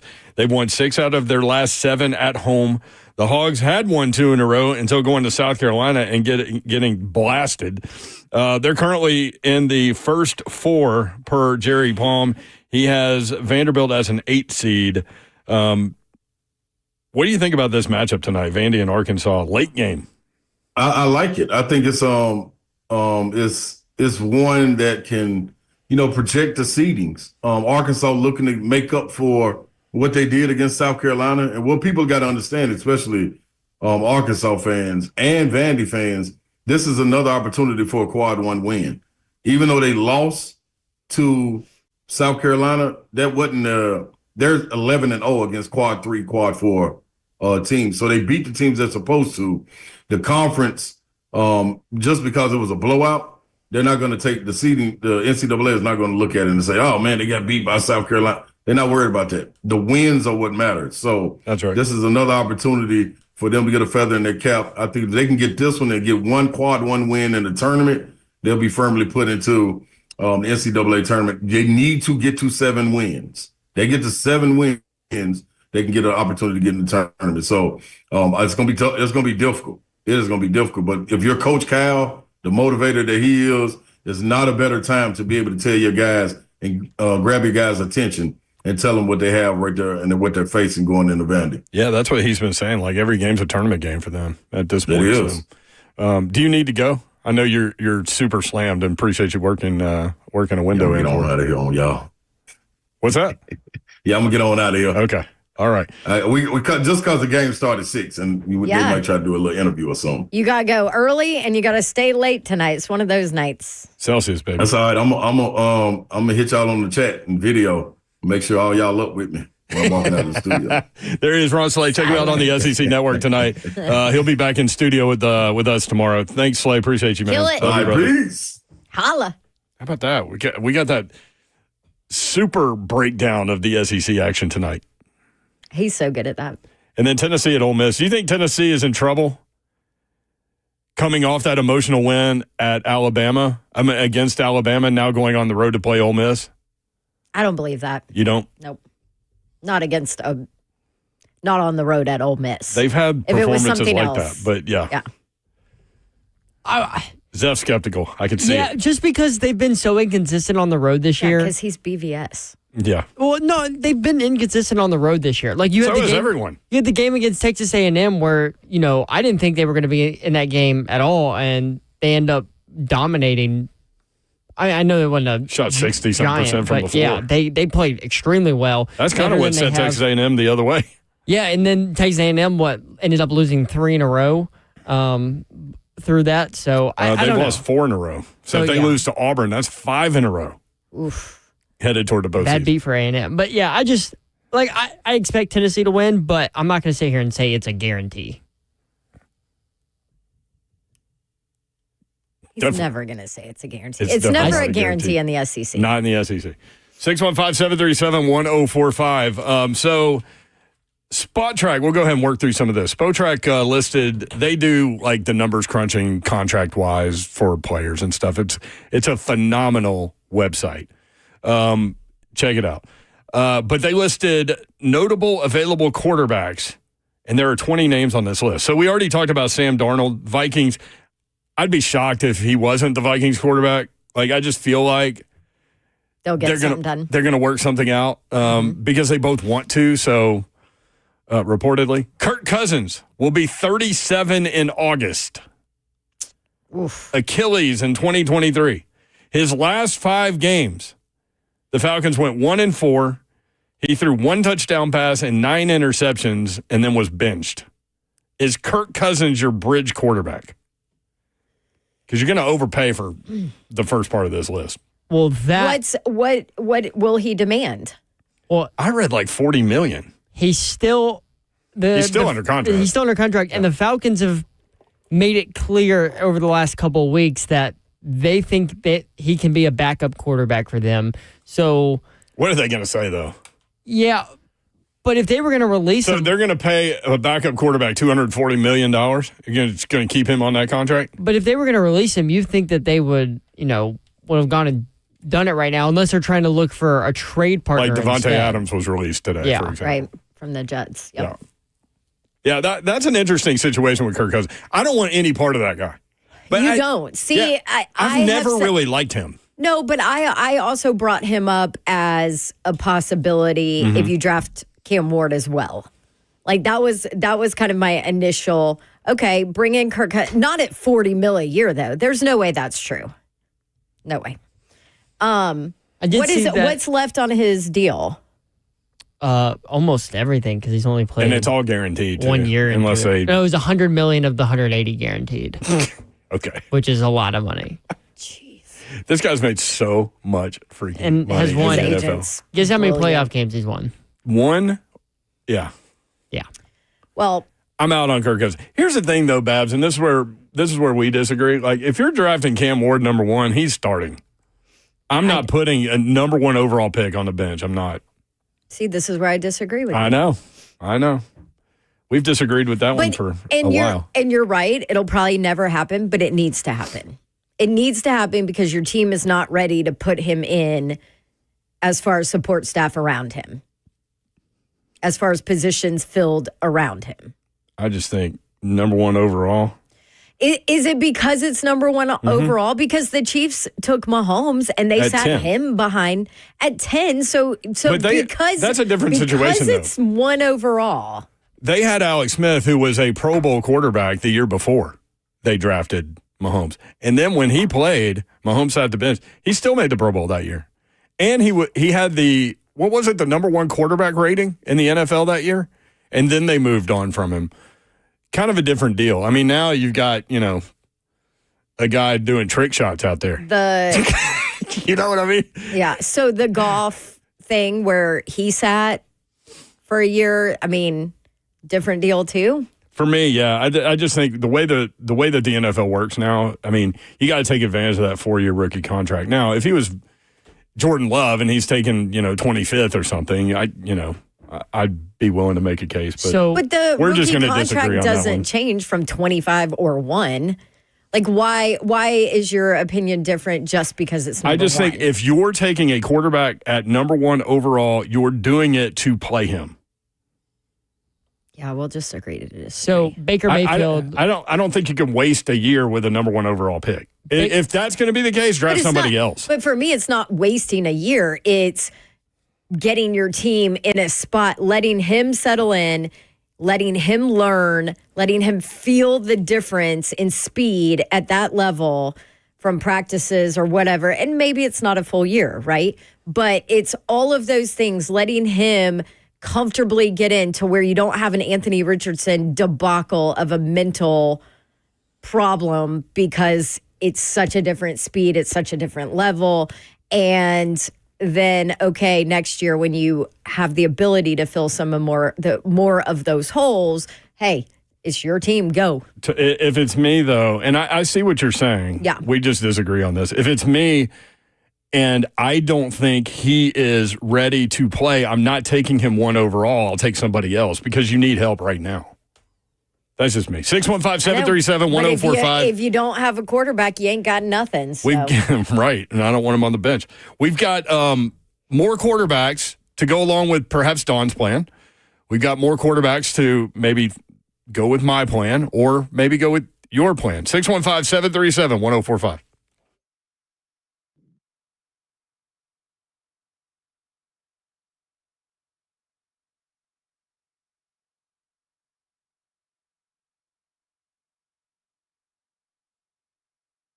Brentwood Jewelry. I want to tell you about my friends, the Imamali family. They should be your friends as well. You need jeweler friends because they can help you with any of your gifting responsibilities throughout the course of the year. You've got all kinds of days coming up. Mother's Day is coming up before you know it. Graduations. I'm sure you have anniversaries, birthdays, all of those things for you to get right with your significant other. And for more than 50 years, Brentwood Jewelry has been proudly serving the Brentwood community and Nashville and Middle Tennessee with exceptional style and exceptional deals every day. As a family-owned and operated business spanning 3 generations, they are deeply rooted in this community. From Salem service in the Special Forces to his son serving as local firefighters, the Imamali family is dedicated to giving back. Support local. Shop Brentwood Jewelry. Brentwood Jewelry here to help you pop the question. If you're thinking about doing that, let them help you take the stress out of selecting the perfect engagement ring. They can help you find a beautiful ring in your ideal budget. Browse their incredible selection of one-of-a-kind rings, or talk with their custom design specialist to create a stunning ring as remarkable as your loved one. They have anything that you are looking for. Beautiful pieces, custom design opportunities for you. Brentwood Jewelry, 7012 Church Street, in the heart of Brentwood, just off Franklin Road. Exceptional style, exceptional deals every day for more than 50 years. Visit BrentwoodJewelry.com.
HL 1045, The Zone, powered by Ferguson Home.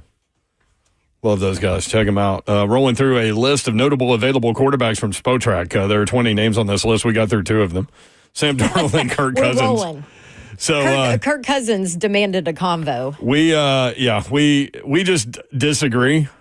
We just disagree about drafting Cam Ward and sitting him on the bench or playing him. My position is that I don't draft him number 1 overall without the intent to play him. Mm-hmm. Dawn thinks that he's a good enough talent to draft him and sit him and let him learn it that way. So maybe you have an opinion either way there. 615-737-1045. The 2 Steelers guys obviously on this list. Russell Wilson, 36 years old.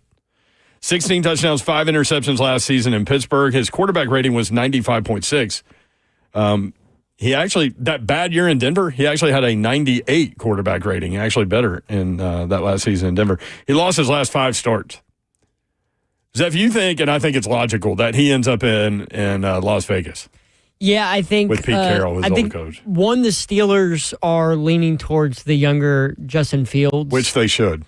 Yeah, I agree. I wish the Titans. He'll be 26 tomorrow. Actually, Justin Fields. Happy birthday! Happy birthday, Justin Fields. I wish the Titans would take a look at him, but from my understanding, the coaching staff doesn't really like his style of play to fit their system. We've heard from people around the league that think that he doesn't fit Callahan's system. So, now, how much of that should be in play? Because Callahan, you could acquire a young quarterback and he outlasts Callahan. So then what? That's true.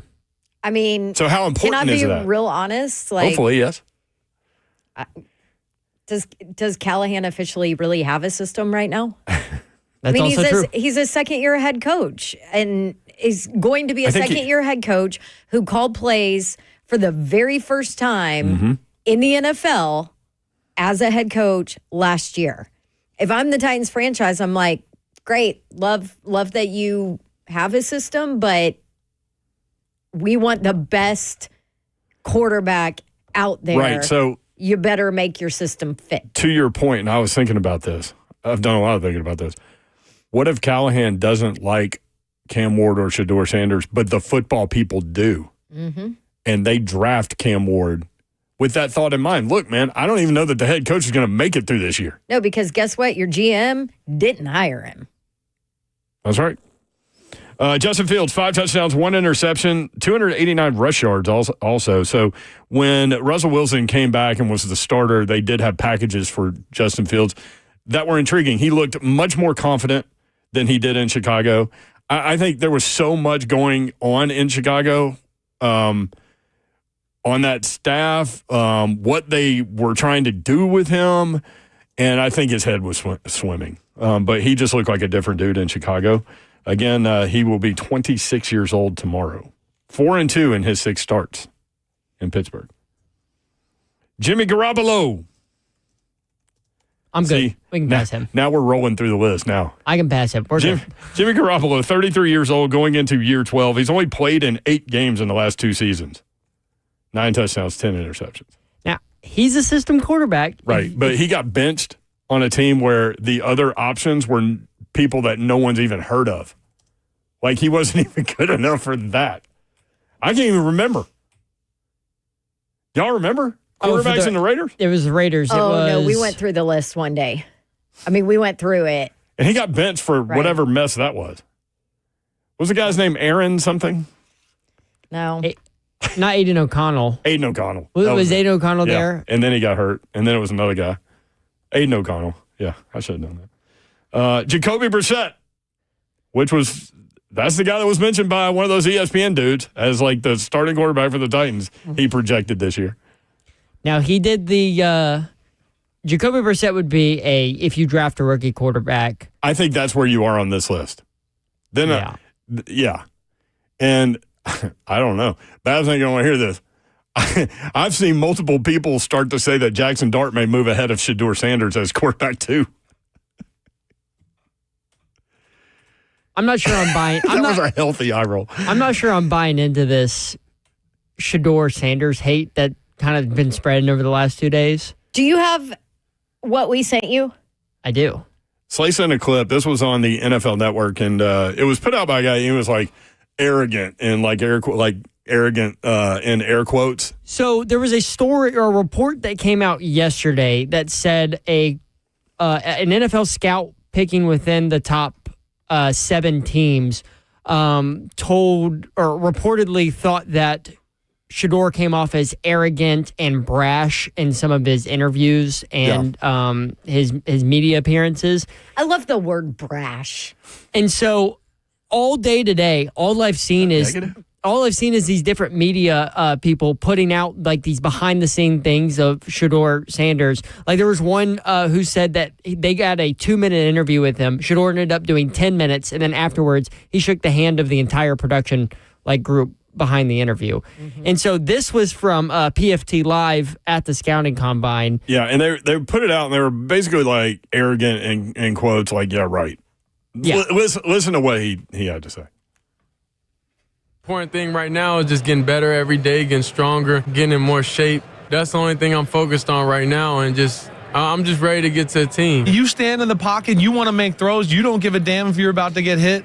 Growing up, who do you model your game after? Who did you watch? Tom Brady. Yeah? Yeah. I'm able to see what he has done and mentally how he was able to beat people with the mind. So it's physically. That's why he was able to play to the year he was able to play. I see what he's doing. Okay, I add this to the game. And that's why I know I'm not at my best product yet. I'm nowhere near where I need to be and where I want to be and where I desire to be, because it's certain things going into the offseason you have to work on, you have to grow at, you have to be able to indulge in one step at a time. To be able to just debrief and decompress and everything, it was Mike Vick. He's somebody that I talk to because he knows the ups, the downs, and everything about this game. So I'm able to have a conversation with him, and he's able to give me all the insight and the knowledge that he has, that where he did good, where he went wrong, on how he should have did this. So that's why I'm thankful to have a mentor like him also. It's one thing, like in your game, you look at to go, I want to be better, right? Like footwork drops. Yeah. That's consistently. Sometimes I know I drift in the pocket. Sometimes. He didn't finish that answer, or the tape ran out or whatever. But you get the point. Yeah. It's funny, too, because like I made the comparison during the college football season, Shador to Brady. And the comparison that I made was kind of what he just said. It's the footwork in the pocket. He's so good at that. Now, he just told you he drifts from time to time, and I mean, which we watched Will Levis, game 1 of the season last year, but have that issue. He has such good footwork in the pocket. He's never really escaping to run down the field. He's always got his eyes down the field, like he's escaping to throw. And I thought that was really interesting. Back to Brissett. Can y'all believe it feels like the man is 58 years old, right? Like it feels like he's been in the league forever. He's only 32. Jacoby Brissett is only 32 years old. Oh, my gosh. In the last 5 seasons. That still makes me feel old because I covered him in college. Oh, yeah. In the last 5 seasons, he's played for 5 different teams. 21 starts in those 5 seasons. 7-14 is his record. 22 touchdowns, 11 interceptions. Jameis Winston, we already did. Daniel Jones, he'll be 28 in May, going into year 7. Can we get a 2022 Daniel Jones is my question. 3,205 pass yards that year. He also had 708 rush yards that year, so almost 4,000 combined yards, 15 touchdown passes, 7 rushing touchdowns, and just 5 interceptions. Can we get that Danny Dimes? That's another guy that's had just offensive coordinator after offensive coordinator after offensive coordinator. And again, Slay and I keep going back to, we're a little biased because of our conversation with David Cutcliffe at SEC Media Days a few years ago, where we all sat on a couch in the middle of the lobby or whatever and talked about Daniel Jones. And obviously Cut loves him because that was his guy at Duke, right? But I would be willing to go down that path as Slay is. You're not a Danny Dimes guy necessarily. Or are you coming around on that? Maybe. That would be a good quarterback if you drafted one. Correct. If you had him, but then you also drafted a quarterback. Mm-hmm. I can't believe I'm saying that, but maybe. Here's the other conundrum. This list that you're going through, like Jacoby Brissett. It's not a sexy list. I mean, if that's what you're talking about, just freaking run it back with Will Levis. That's what I'm saying. I mean, and I cannot believe I'm saying that. People and hate that you just said that. This town might explode if that happens, but I said that the other day. Like, Jacoby Brissett, I don't even know that he beats out Will Levis. I agree with you on that. So when that ESPN writer did the list of all 32 NFL teams and here's their starting quarterback in 2025, and he gave us the Titans, Nashville, Jacoby Brissett, I'm like, he can't even beat out Will Levis. No, what are we doing? I'm with you, I Babs. think I would rather have Will Levis. The only problem that I have, and this is why I want a veteran, older quarterback in there, is because I want a veteran to be able to teach and help the rookie that you draft. That's the only reason. Will Levis isn't going to be able to do that. He's not capable of it right now in his career. He shouldn't be expected to. You know what I mean? So that's the only reason that I would say I want an older veteran guy to teach the young guy how it all works. I've got 12 more names that we'll roll through quickly because y'all are not going to like any of these options. So, and then we'll take your phone calls. These what should they do? Are garbage. 615-737-1045. We'll be right back. Ugh.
Good evening. It is 5:03. I'm just Bonanno live from the 104.5 The Zone Studios. The NFL franchise tag deadline passed today in the NFL. Only 2 players got tagged. That includes Chiefs guard Trey Smith and Bengals wide receiver T. Higgins. The Vikings did not tag quarterback Sam Darnold. However, reports from Ian Rappaport say that the 2 parties will continue to work towards a deal that is best for both sides. In NFL news today, the Eagles rewarded Saquon Barkley with a 2-year, $41.2 million contract extension. It becomes the NFL's first ever $20 million plus per year running back in the NFL.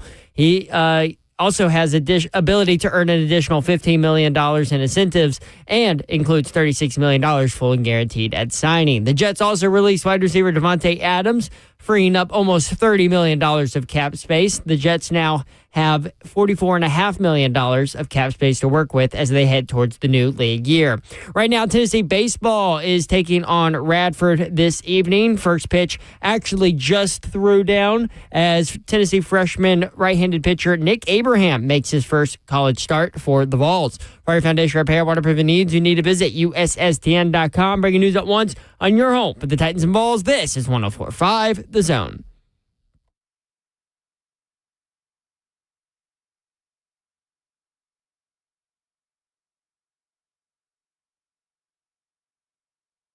Yo, what up, Nashville 3HL is on the air. Britt Doherty with you on a beautiful day in the Music City, although it is cloudy and the rain is almost here. It says thunder showers likely, Middle Tennessee, until 11 o'clock. And then I looked hour by hour temperature-wise. I mentioned the high temperature for tomorrow will actually be at midnight tonight.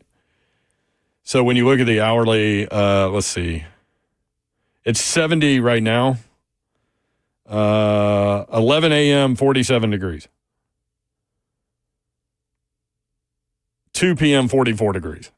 And so it's going to be one of those. right now. Yeah, and it's going to be one of those days tomorrow. If you would like to watch the show, you can. YouTube, Facebook Live, Twitter, and Twitch. Twitch, please. Babsy's here. Hey, happy Tuesday, people. Let's go. Zeph, I know it's early, but Babs really wanted a scoreboard update from Knoxville. Well, Don, it is 0-0 in the top of the first inning. Nick Abraham, freshman right-handed pitcher, making his first career start, gave up a single on the first pitch of the game. To Radford. Yeah, Radford. Mm-hmm. Radford. Yeah, with a D. Will Bowling doing the game. Oh, that's kind of cool. On ESPN Plus. Young Bowling. We can't hear it, though, because we're listening to us talk. Bloviate. The executive producer of 3HLSF. What's up? So you just don't work at Cracker Barrel anymore is what it is. You miss you work one shift a week. You missed last weekend. You're missing this weekend. Yeah, you're going to go a month without working there. Probably. Oh, no problem. Eventually, I'm just not going to be there anymore. Will you, tell them? Crappy employee. I worked there for 7 years. They got plenty out of me. Y'all ever done that? He's got 4 stars. He's good. Everybody has 4 stars. No. No, not everybody. Really? What do you have to do to get 4 stars? Work there for how long? Worked there for a while.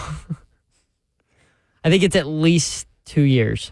It literally has nothing to do with your performance. Although, I guess if you're not performing, you're not working there for over 2 years. Right. They would fire you. Do they have a file on you? Have they fit complaints on you? Probably. If I had to guess, yes. For those that don't know, he goes Cracker after Barrel's servers. Yes, Cracker Barrel's F. He goes after servers. Do you know how hard it is to be a server? You've already had this conversation with me, and I can tell you that none of them could go back there and cook the food. I could cook. I mean, she produced the show yesterday. Right. We don't even need Listen, take a server, throw him back in the kitchen on a Sunday morning at 10:30 and let them drown in all those checks. I'd like to see what they do then. Lord, Zeph. There's pressure there to keep that thing going. I mean, quickly, too. If I sit down at Cracker Barrel, I want my food fast. You know what I mean? I'm telling you, if you take your eyes off it for a minute, you'll turn around and you'll be so behind. It's insane. So we were going through a list of notable available quarterbacks from Spotrac, 20 names on the list. And so far we've gone through Sam Darnold. This is potential bridge quarterback, also with a rookie, without a rookie. He's your starter, whatever you want to do with these guys. Sam Darnold, Kirk Cousins, Russell Wilson, Justin Fields, Jimmy Garoppolo, Jacoby Brissett, Jameis Winston, Daniel Jones. All right, I got 12 more real quick. You ready? I feel like the top of the list is the top two, and then don't talk to me. I don't even want Kirk Cousins. I know you don't. Okay, go ahead. Hit it. That other Achilles is going to pop, so what's going to happen? That's what happens. I can't believe you just put that on Kirk. Kirk, if you end up here, I'm sorry. I'll take Mayor out for you. He's not ending up here because he'll take himself out. The Titans are not trading because I looked at what a possible trade value was, and like some people were saying like a third rounder. The Titans don't even have a third rounder, first off. Right. And even if they did, they're not trading it for a 37-year-old quarterback who has Achilles issues and that big of a contract. And got benched for a rookie. You're right. 1 touchdown, 9 interceptions, 1-4 record in his last 5 games. All right, hit me with the list. All right, Mac Jones, 26 years old. Some people have called in wanting Mac Jones. Here's the thing about Mac Jones. Since his rookie year, remember, he had reasonable success his rookie year. Mm-hmm. And then I talked to people that said the NFL figured him out. And since then, since his rookie year, 32 touchdowns, 31 interceptions. Ooh, that's very Jameis Winston-like. In 4 seasons. That's what you got there. Gardner Minshew. Can you believe he's only 28 years old? I have a Gardner Minshew thing I need to, once you get through this, that Don's going to love. I was going to say, I love this dude. I like him too. Not as a quarterback. He's love that I have. He's entertaining. He's going to be 29 in May. He's played for 4 teams in the last 5 seasons. He's 17-29 as a starter. On bad teams. 66% completion percentage last year, 9 touchdowns, 10 interceptions. What do you got on Minshew? So Lance Zierlein, who does a lot of the analysis for the Combine, he does like some comps for some of the top players. Do you know which quarterback in this class comped with Gardner Minshew? Who? Jackson Dart. Jackson Dart. Oh, come on. Okay, well, you know what? That's all you have to hear then. That's all you have to hear to take this Jackson Dart above Shedeur Sanders talk and shove it up your you-know-what. I read 2 different people today that have Jackson Dart moving ahead of Shedeur Sanders. Now, hate is going to hate. That's part of it. I don't know why people hate him so much, but... Because of his dad. Because of his dad, yeah. Now, I have seen several mock drafts where he has slid down from the top 2-3 picks all the way down into the 20s. Mm-hmm. Yeah. Well, honestly... When we talked to Cosell about Shedeur Sanders' tape, he did not have him like as a first-round talent. And he said, I don't speak in those terms necessarily, but... He doesn't, no, but... Matt Miller, too.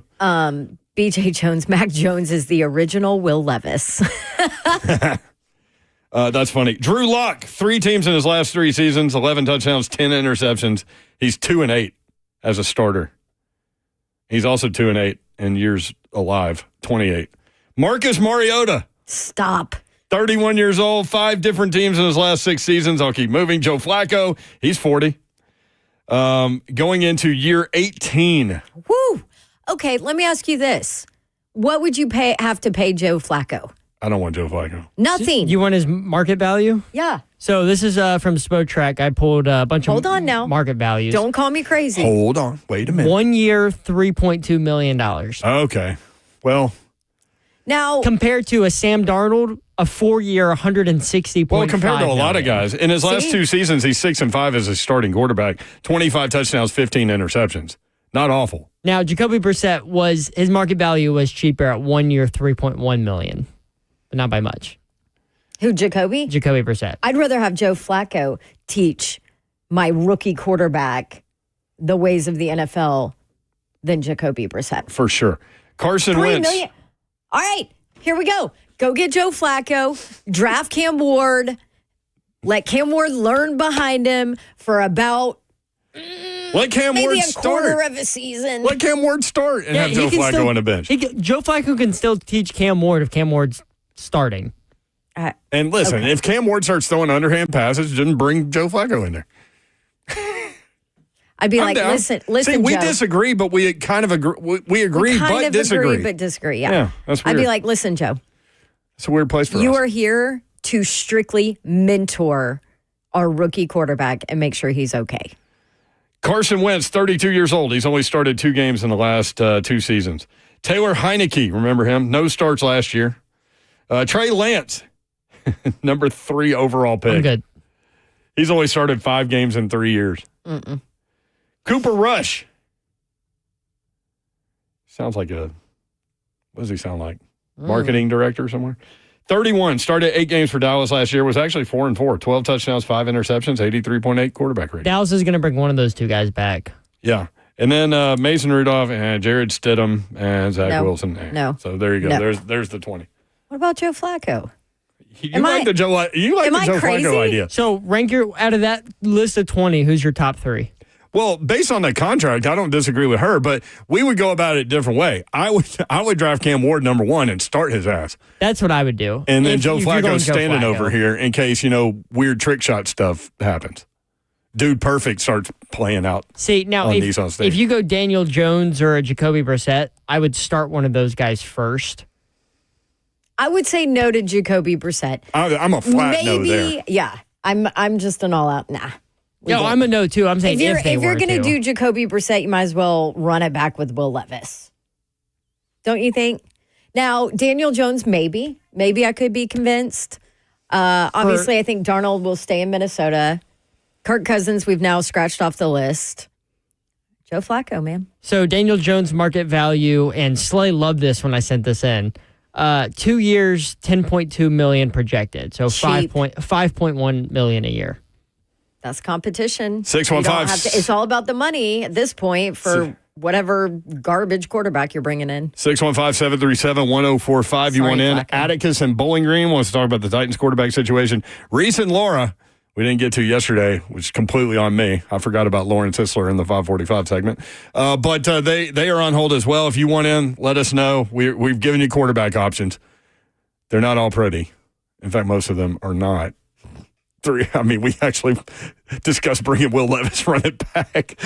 That's how bad it is. We'll be right back.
What's happening, good people? KellumStemCellInstitute.com. Head over there, get that inflammation up out of your body. You probably like aches and pains. Yeah, I was just going to take a leave or Advil or something to get inflammation out of your body, but you're going to be doing it over and over and over and over and over again. That stuff, man, eats at you internally, and you already have the cure inside of you.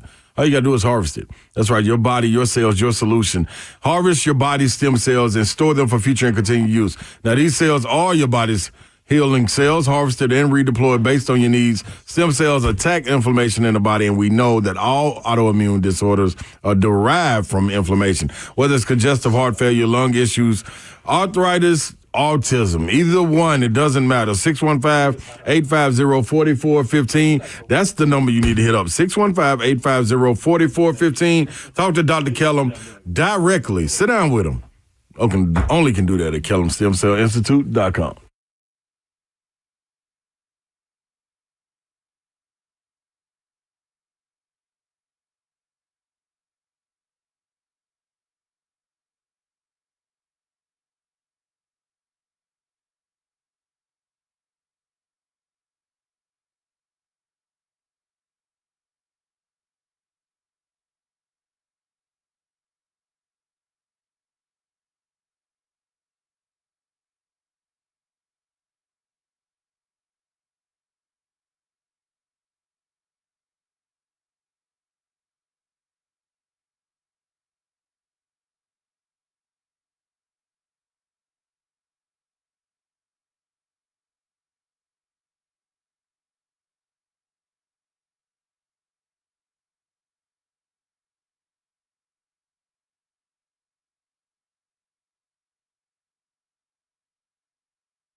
3HL 1045 is home, powered by Ferguson Home.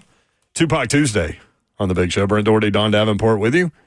You got something to give away at the end of this segment? Oh, I do. I'm going to give away 2 tickets to see the Vols men's basketball team host South Carolina on Saturday in Knoxville. And I'll do it at the end of this segment. So stick around for that. 2 tickets. It's their last game, right? Yep.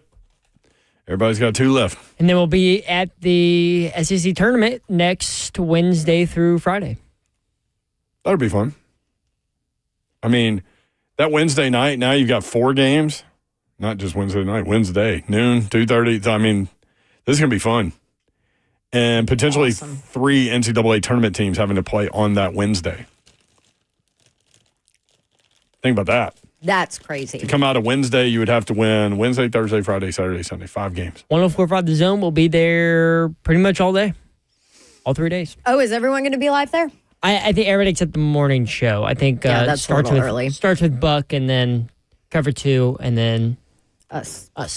Do you want to know how it would currently go? I don't know, but I want a walking taco at Bridgestone.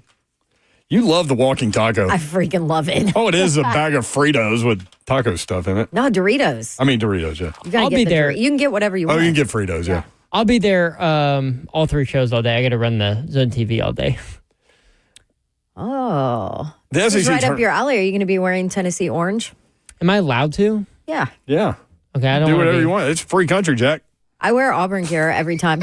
Okay, yeah, I'm gonna wear Tennessee all day or every day. When the When they Tigers play. it's not like they're going to play early or anything. Oh, They will. wow. Okay. Yeah, they're going to get the double bye. Tennessee's trying to strike back. They're down 3-0 and lead off homer. Dean Curley, who made an error, just got one of those runs back. Who cares? Wednesday, next week, first round. This is how it would go if the season was complete. 16 seed South Carolina against 9 seed Mississippi State at noon Wednesday. 13 seed Texas, 12 seed Georgia, 2:30. That would happen while we're on the air. 6 p.m., 15 seed LSU, 10 seed Vanderbilt. Okay.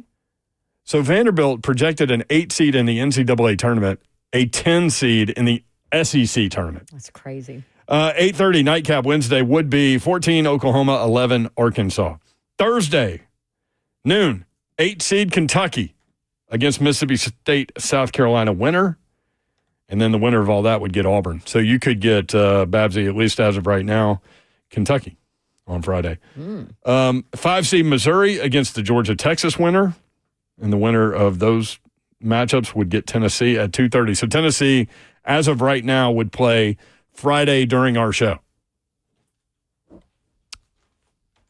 Looks like I'll be running around Bridgestone Arena. We do typically have ends of shows when they do that. Yeah, we do. And you never know, so you got to be there and wait. It could be 30 minutes, it could be 10 minutes, it could be 45 minutes. Might have to ask our boss about this, but if Tennessee's playing during our show, are we going to have a show? That's what we were saying. Yeah, no, we would play the Tennessee game. Yeah. But typically we would have a show on the back end of it. Right. At the end and close it out. So you just have to hang out and wait. And we you can watch some basketball. You can watch would some have basketball. You would have the opportunity maybe to go downstairs and get a little one-on-one if you want to. And we'll play it on the radio. How about that, Zeph? Oh, yeah. Put you in the Tennessee locker room. I'll go grab one of them, bring them back up to the concourse. That's not happening. That would be amazing, though. Hey, Rick Barnes, you want to come up to the concourse for like 10 minutes? Yeah. Appreciate it. It's an easy track too. You go down this hall like in the bowels of Bridgestone Arena, then you go up this like freight elevator, and then you walk through the concourse where all the fans are. Yeah, with Zeph. Yeah, no worries. He's got it. You'll be fine. Okay, I'm done reading through that. I'm done with the quarterbacks. Let's do this. Atticus wants to talk about the quarterbacks. Atticus, what's up? Hey guys, thanks for taking my call. How you doing? Well, we're Good, how great, are man. you? Thank you. Not too shabby, thank you. So, first time caller here, and Don hit on something a couple times here where I've thought for quite a while now. First, I am a diehard, lifelong Green Bay fan, so thought maybe moving down here I could cheer for the Titans a bit, being AFC, but they make it so easy not to want to see them win. let's say they do trade to the Giants for the third pick instead of the first. What's the worst that's going to happen if you do stick with Will Levis? You're going to keep losing and get another top-round draft pick next year? Yeah, the way that I think the value of that was, what were we talking about, a second and a third? So 2 day and 2 maybe picks. another pick in 2026? Yeah, 2 day 2 picks, and then potentially another day 2 pick next year. And then run it back with Levis. And at that point, you might as well trade back again and pick up more. Pick up more, yeah. Keep stockpiling, and like I said, what's the worst that he's going to do for you? Lose some more and give you another top pick next year? Okay, but Atticus, what if he doesn't lose enough to be up high? And what if by some chance... Wait, there's some weird argument of belief in Levis in that situation. Well, because I know, it's crazy. It is crazy. But look at the beginning of this season. You take out those bonehead mistakes, they would have won 3 more games. And he has the same offensive coordinator for the first time in forever since Penn State. Since Penn State. It's like 6 years in a row, Levis said. Like, what if so all maybe of a sudden he develops he's in not year 2. total garbage? Exactly. And maybe then you're screwed. He's not developing in next year. Yeah. But I think the chances of that, he's proven that he's not going to. At least not right away. For him to develop, he's going to have to be in a Sam Darnold situation, be moved, and somebody take the reins on him and say, here you go. This is how you got to do it. And get lucky to get that chance like Sam Darnold did. Yeah. Oof. Let's just hope they don't take, Here's Tony, what was that guy's name? Atticus, Tony Mandrich? Oh. Remember that guy? Number 1 overall. He's like, why are you bringing up old stuff? Did I get that name right? I mean, or if you really want, again, being a Green Bay fan, hey, try to get Malik Willis back. Oh my gosh, you're killing me, Atticus. Good call, Atticus. Appreciate you, brother. Well, you know what? Have a good one, you guys. Yeah, me Thank too. you. Hey, that would get you. That would probably get you the first pick next year. Is that guy's name? Tony Mandrich? Remember, you're too young. I think I'm too young. You don't remember? I don't remember that. This big hulking offensive tackle they took number 1 overall, and he was nothing. I mean, you want to talk? Nathaniel? He might have been the original Nathaniel. See, if I were producing, do you know what? I already would have hit the Nathaniel button, but Zeph is I'm looking it up to make sure he's putzing right around. first. Putzing around. Just putzing around back there. You were definitely not putzing around back there when you produced the show yesterday. Oh, man, He I was on the second pick in the 1989. There you go. Second pick. Pick number 2. I was a little too young. Tony for that, Mandrich. too. He did play 86 games in the NFL. I know, but if you pull up biggest draft bust of all time, he's on the list. I promise. 615-737-1045. Reese and Laura in South Central Kentucky. What's going on, y'all? Oh, Laura done gave up and went inside, Mayor. Is it raining there yet? Just started. Ooh. Do you have a beer in your hand, a cat on your shoulder? No, the cats can't be in the rain, Mayor. Oh. Yeah, no, Sorry, we're not cat people. We don't know. No, I grew up with cats. What kind of cat owner are you? Yeah, I grew up with cats. They do not like the water at all. Like, they'll scratch your eyes out. No, Little Boo Reese and Cup Reese come out and eat cat food off the top of the car, but I had to hurry up and get them in. I loved your comment yesterday when you could relate to Davenport when she said she was going to be a dance mom with a Yeti with wine in it at 11 in the morning. Yeah, I was off work yesterday, Mayor, but I was upset with you and you forgot about me. I know. No, I didn't forget about you. I forgot that we had a guest in the last segment. Yeah, and those people were intruding. But so I woke up. I was off yesterday, right? Are you with me? Because we don't have Slay again today. Yeah. So I woke up and I slept into like 5 o'clock in the morning, and I started tailgating for the show. Because I don't get many days off. I've only had 2 days off this year. Are you with me? I'm with you. So I start tailgating for the show, and I'm on my first 12-pack, and I'm like, man, I am fired up for this show today. Meshack done just ruined Alabama's life. Everything is wonderful. How did you consume that game winner? Were you watching it? No, we went to Double Dogs because remember that one, our other friend on the chat, I can't remember her name, Austin Taylor, something like that. Oh, that's right. Yeah, that they didn't show. And then I met a guy named Toby at the Kroger liquor store after I got off work the day of the game. And I said, yeah, I'm Reese from Reese and Laura. And he said, well, I'm going to come watch the game with you. He didn't show. And probably What's wrong with these people? Probably because he was buying a pint of liquor and you can't drive after that, you know. And That's true. But the restaurant was full of Vols fans. Yeah. So we're all frustrated because the game wasn't going our way. And then Ziegler was ruining the game. Ziegler was just not playing well. And then all of a sudden, Meshack just says, I'm going to take over.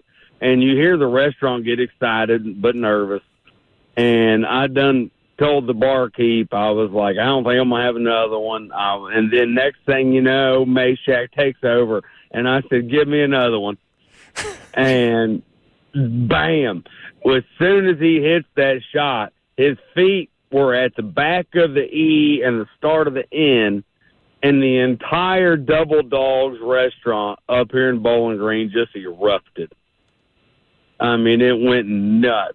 And I was like, well, all right, I'm finishing this one no more. But we did meet a really nice couple from Portland, but I'm bad with names, and I was on beer like 21, so I forget their names. But they were from Portland, and they loved Big Slay. They loved all y'all. I will say they did say Big Slay was their favorite, Mayor. I'm sorry. Why are you sorry? He's my favorite. Well, He's everybody my we favorite meet. But some days Dawn is my favorite. So I don't know. I kind of go back and forth. I could be swung. Now, Babs, I know we've had our beef here lately. You've been hard on me lately. You know what I'm saying? No, you came at me. Well, let's clear this up. Differences aside, I did put money on your Auburn tonight. Okay. And only $50. And what confused me is, Mayor, I don't know if you looked at it. They're only favored by 4.5, and I know Texas A&M's been in a downward spiral. Yeah. But for some reason, they're plus 4.5, which I get that, but they're like plus 115 instead, and Auburn is minus 105, which makes me think Vegas is going to cover. I've decided that I'm not betting basketball. It's too crazy. It's too crazy, Reese. It is crazy. I did tell the couple there at the Double Dogs. They said they were nervous. They thought we were going to win. I said, I think so too. But I said, I don't like the 4.5. And I was going to do an in-game bet like I normally do. Yeah. And Laura wouldn't let me have the phone. But thankfully, I didn't do a pregame bet.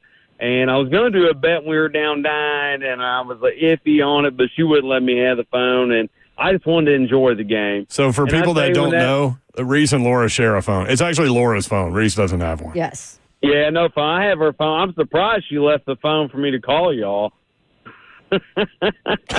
Well, me too. That's really all I got, y'all. Hey, Babs, you're going to hear this one time and one time only. Are you ready? Yeah. Go War Eagle! War Eagle! Rocky Top! Rocky Top, Tennessee! How about that, Meshack? Nate Oates is still crying to the rest, Mr. Cheerios! You should have took a timeout! Why didn't you take a timeout? The clock said 5.1, then you cried about the 5-second call. Cut him off. Good job, Reese. Did you do that on purpose? You knew he was going to say War Damn Eagle, and you started the Rocky Top to drown it out. Because Reese bet on it, so you knew he would say it. Zeph is, listen, we're dealing with the valedictorian in there.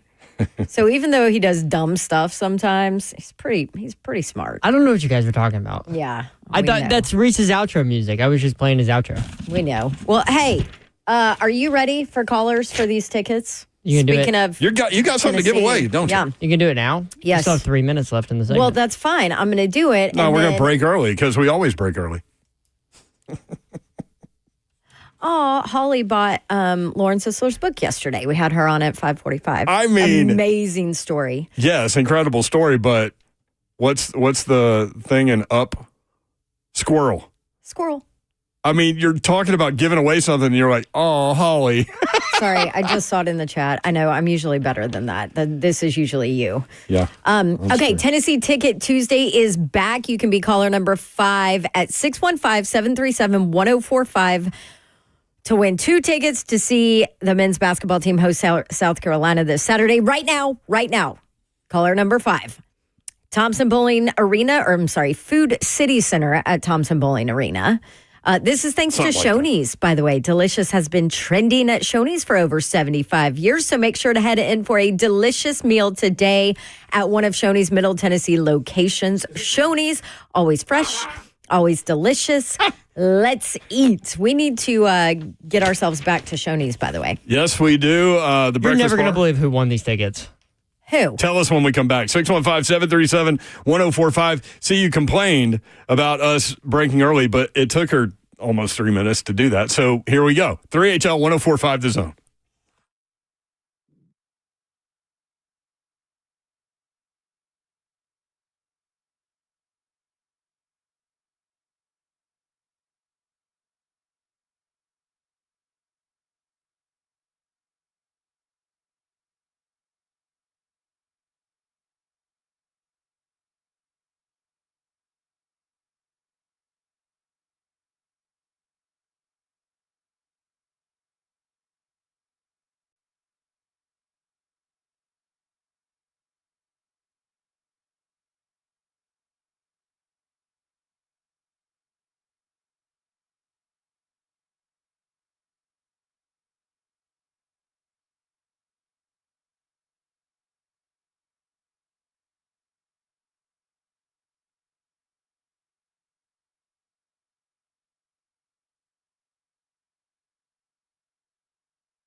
3HL 104.5, The Zone. Zeph, who won the, what were you giving away, Babs? Tennessee, South Carolina tickets. Oh, yeah. Oh, Food City Center's not going to know what hit it. Yeah, I pick up caller number 5, and it's none other than Reese. Oh, for the love of... Who said he hung up and then called right back immediately once he heard you were giving it away. Reese what are and the Laura chances at the Tennessee, South Carolina game that Reese would win those tickets? So he goes, we need a full-on report now on Monday. He goes, Zeph, what time's the game? Can I still work? And I was like, let me look it up. And I was like, all right, it's at 1 o'clock in the afternoon. And he goes, oh, perfect. I get off at 6, so I'm going to get off at 6 and then book it out of town. And he goes, and I get to take off Sunday. That's so good. So he's only had 2 days off all year, and now he's going to take another one. Hey, he won free tickets. So yeah. Why not? And it's the last home game. What are the odds that Reese gets thrown out of the Food City Center? I would love to sit next to Reese and Laura, in all seriousness, at a Tennessee basketball game. That would be so much fun. Reese said he wants to come sit in and run the board for a show. I don't think that can happen. It's the little show within the show. Reese and Laura, Mondays and Fridays. Maybe a summer. On 3HL. 3HL powered by Ferguson Home. So Tennessee down 4-2 to Radford. They're going to win 12-9, so don't worry about it. I wasn't, but thanks. What? I wasn't worried, but thanks. Okay. I feel like you were worried. Nah, I'm a little worried about the errors. I don't like that. Zeph alerted us to something that happened with George Mason baseball, which I never have talked about on the radio. I didn't think I would ever talk about. Here's how you score 23 runs in an inning without a home run or a triple. Okay? This is how it happened. Ground out. So the first batter got out. The first batter gets out in an inning where the team scores 23 runs. So then you go walk, single, hit by pitch, double, single, hit by pitch, fielder's choice. Oh, so there's out too. Double, walk, hit by pitch, walk, double, single, hit by pitch, double, pop out. Oh, that's out number 2. Walk, double, single, walk, single, fielder's choice. Ended the inning. Okay. At one point, 19 consecutive hitters for George Mason reached base. Oh, my God. That's impressive. Who in the hell were they playing? Can you imagine being a parent of one of those players sitting there watching that transpire? I like the hit by pitch. Like at some point, somebody they're was playing mad. Holy Cross. Yeah, but if you hit 2 batters in a row, there's anger involved, right? More like frustration. Like, why the hell can we not get an out right here? Mm-hmm. Why have 19 consecutive players reach base? Mm-hmm. Why are we giving up 23 runs in an inning? Holy Cross used 5 pitchers in the inning and committed 3 errors. The final score was 26-6. So in the inning, George Mason had 11 hits, 8 walks, and 5 batters were hit. It's impressive. Impressive. That sounds like a Will Levis stat line if he played baseball. Oh, my gosh. If Will Levis, he told us that he would have played baseball. We're about to run it back. No, remember? He told us he would have played baseball had he not been a football shortstop. Yeah. I don't believe it. Can you imagine? I mean, like really good major league players have gotten the yips and not been able to, like Chuck Knobloch couldn't throw it from second base to first base anymore. All-star. Steve Sachs, same thing. Couldn't throw from second to first anymore. Just developed the yips. Rick Ankiel, remember him? He was a pitcher.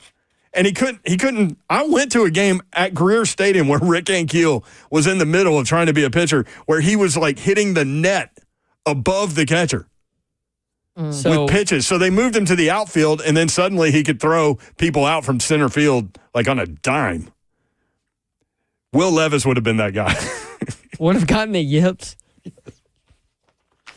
So after all the quarterback talk today, are we just running it back with Will Levis? No, please no. Listen, well, okay, and Zeph, moving what's back, your option? Like, Don's got a good point. Like, if you move back to 3, who's to say you can't move from 3 to 7? You might as well. I'm okay with him being a backup Like, I'm okay with him being the backup, but not the starter. Like, I'd rather bring in Daniel Jones to come in and start and fulfill all of Slay's fantasies over there. Do you guys know how Danny Dimes. absolutely insufferable Ron Slay would be if that happened and Danny Dimes is decent? It would be miserable because it would be miserable for all of well, us. Brent jumped on the train, but Dawn and I have been on the Slay. What the hell are you talking about? Train like Slay, ever you're since he brought crazy. it up. Stop. Oh God, he would be so insufferable. Credit to Slay if that happens though. But I would rather them bring in Daniel Jones to start and test that out with Will Levis as a backup rather than Will Levis start with bringing in maybe like a Joe or not a Joe Flacco, but like a Jacoby Brissett or a Jameis Winston to be a backup to Will Levis. I'm all for the comedy in Jameis Winston. I'm here for that. I know, but that's not a you just have realistic you have two of the same guy back there, one with a little bit more experience of throwing interceptions. Very different personalities. But yeah, I mean, you know, the circus strokes and stuff like that. I mean, they both got that. Really? They both have the big arm and like to push it down the field too. Realistically, Don, what I'd like the Titans to do is I want them to trade back to 3 of the Giants, draft Travis Hunter, okay, and then go get one of these Daniel Jones. I know Sam Darnold's probably out of the question because I think he's going back to the Vikings, but right. But like, I think he is. Are you going to spend that kind of money on one guy that suddenly had a year? Like, why did he have the year? Is it because of the coaching staff with Minnesota? Like, because he hasn't been this guy. I think if you're going to do that, you might as well take a chance on a rookie. That's what I'm saying. Because at that point, you're going to pay out the what. Mm-hmm. Well, if you go get Darnold, but if you go for like one of these, I hate to throw Mac Jones in there, but he's kind of on that second tier of free agent. I don't want him. As somebody in the chat said, Mac Jones is the original Will Levis.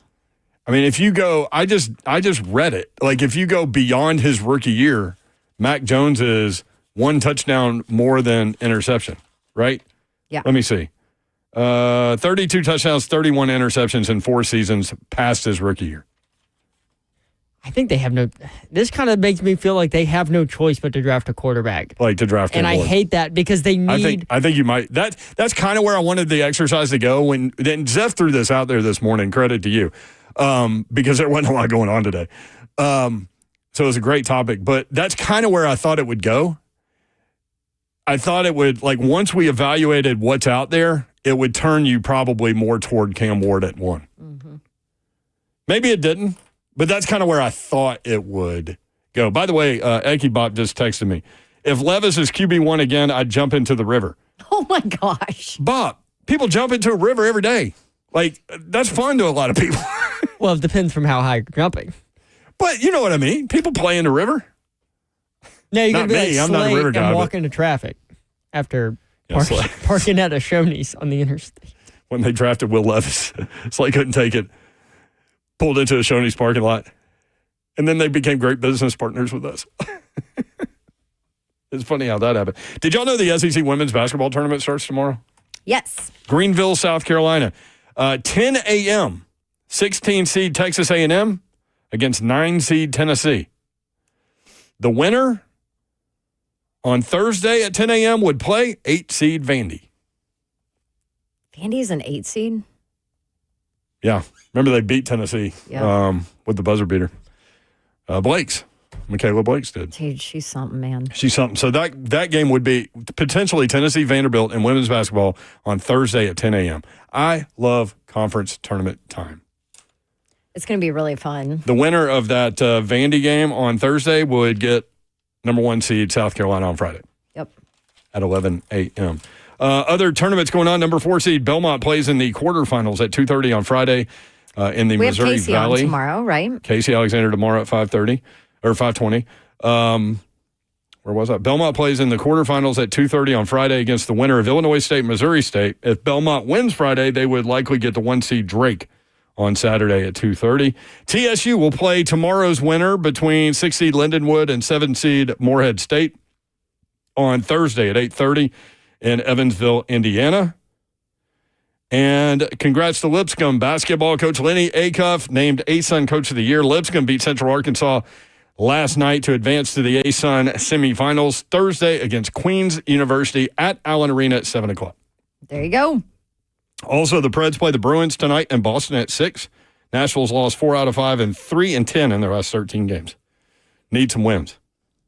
Speaking of Michaela Blakes, congrats to her, SEC Freshman of the Year. No surprise there. No. Man, we appreciate you guys. We will be back at it tomorrow. Slay will be back in studio. And careful in the rain out there. We appreciate you guys including us in your day. We do not take that for granted, nor do we take it lightly. Have a great night. Good night. God bless. See ya.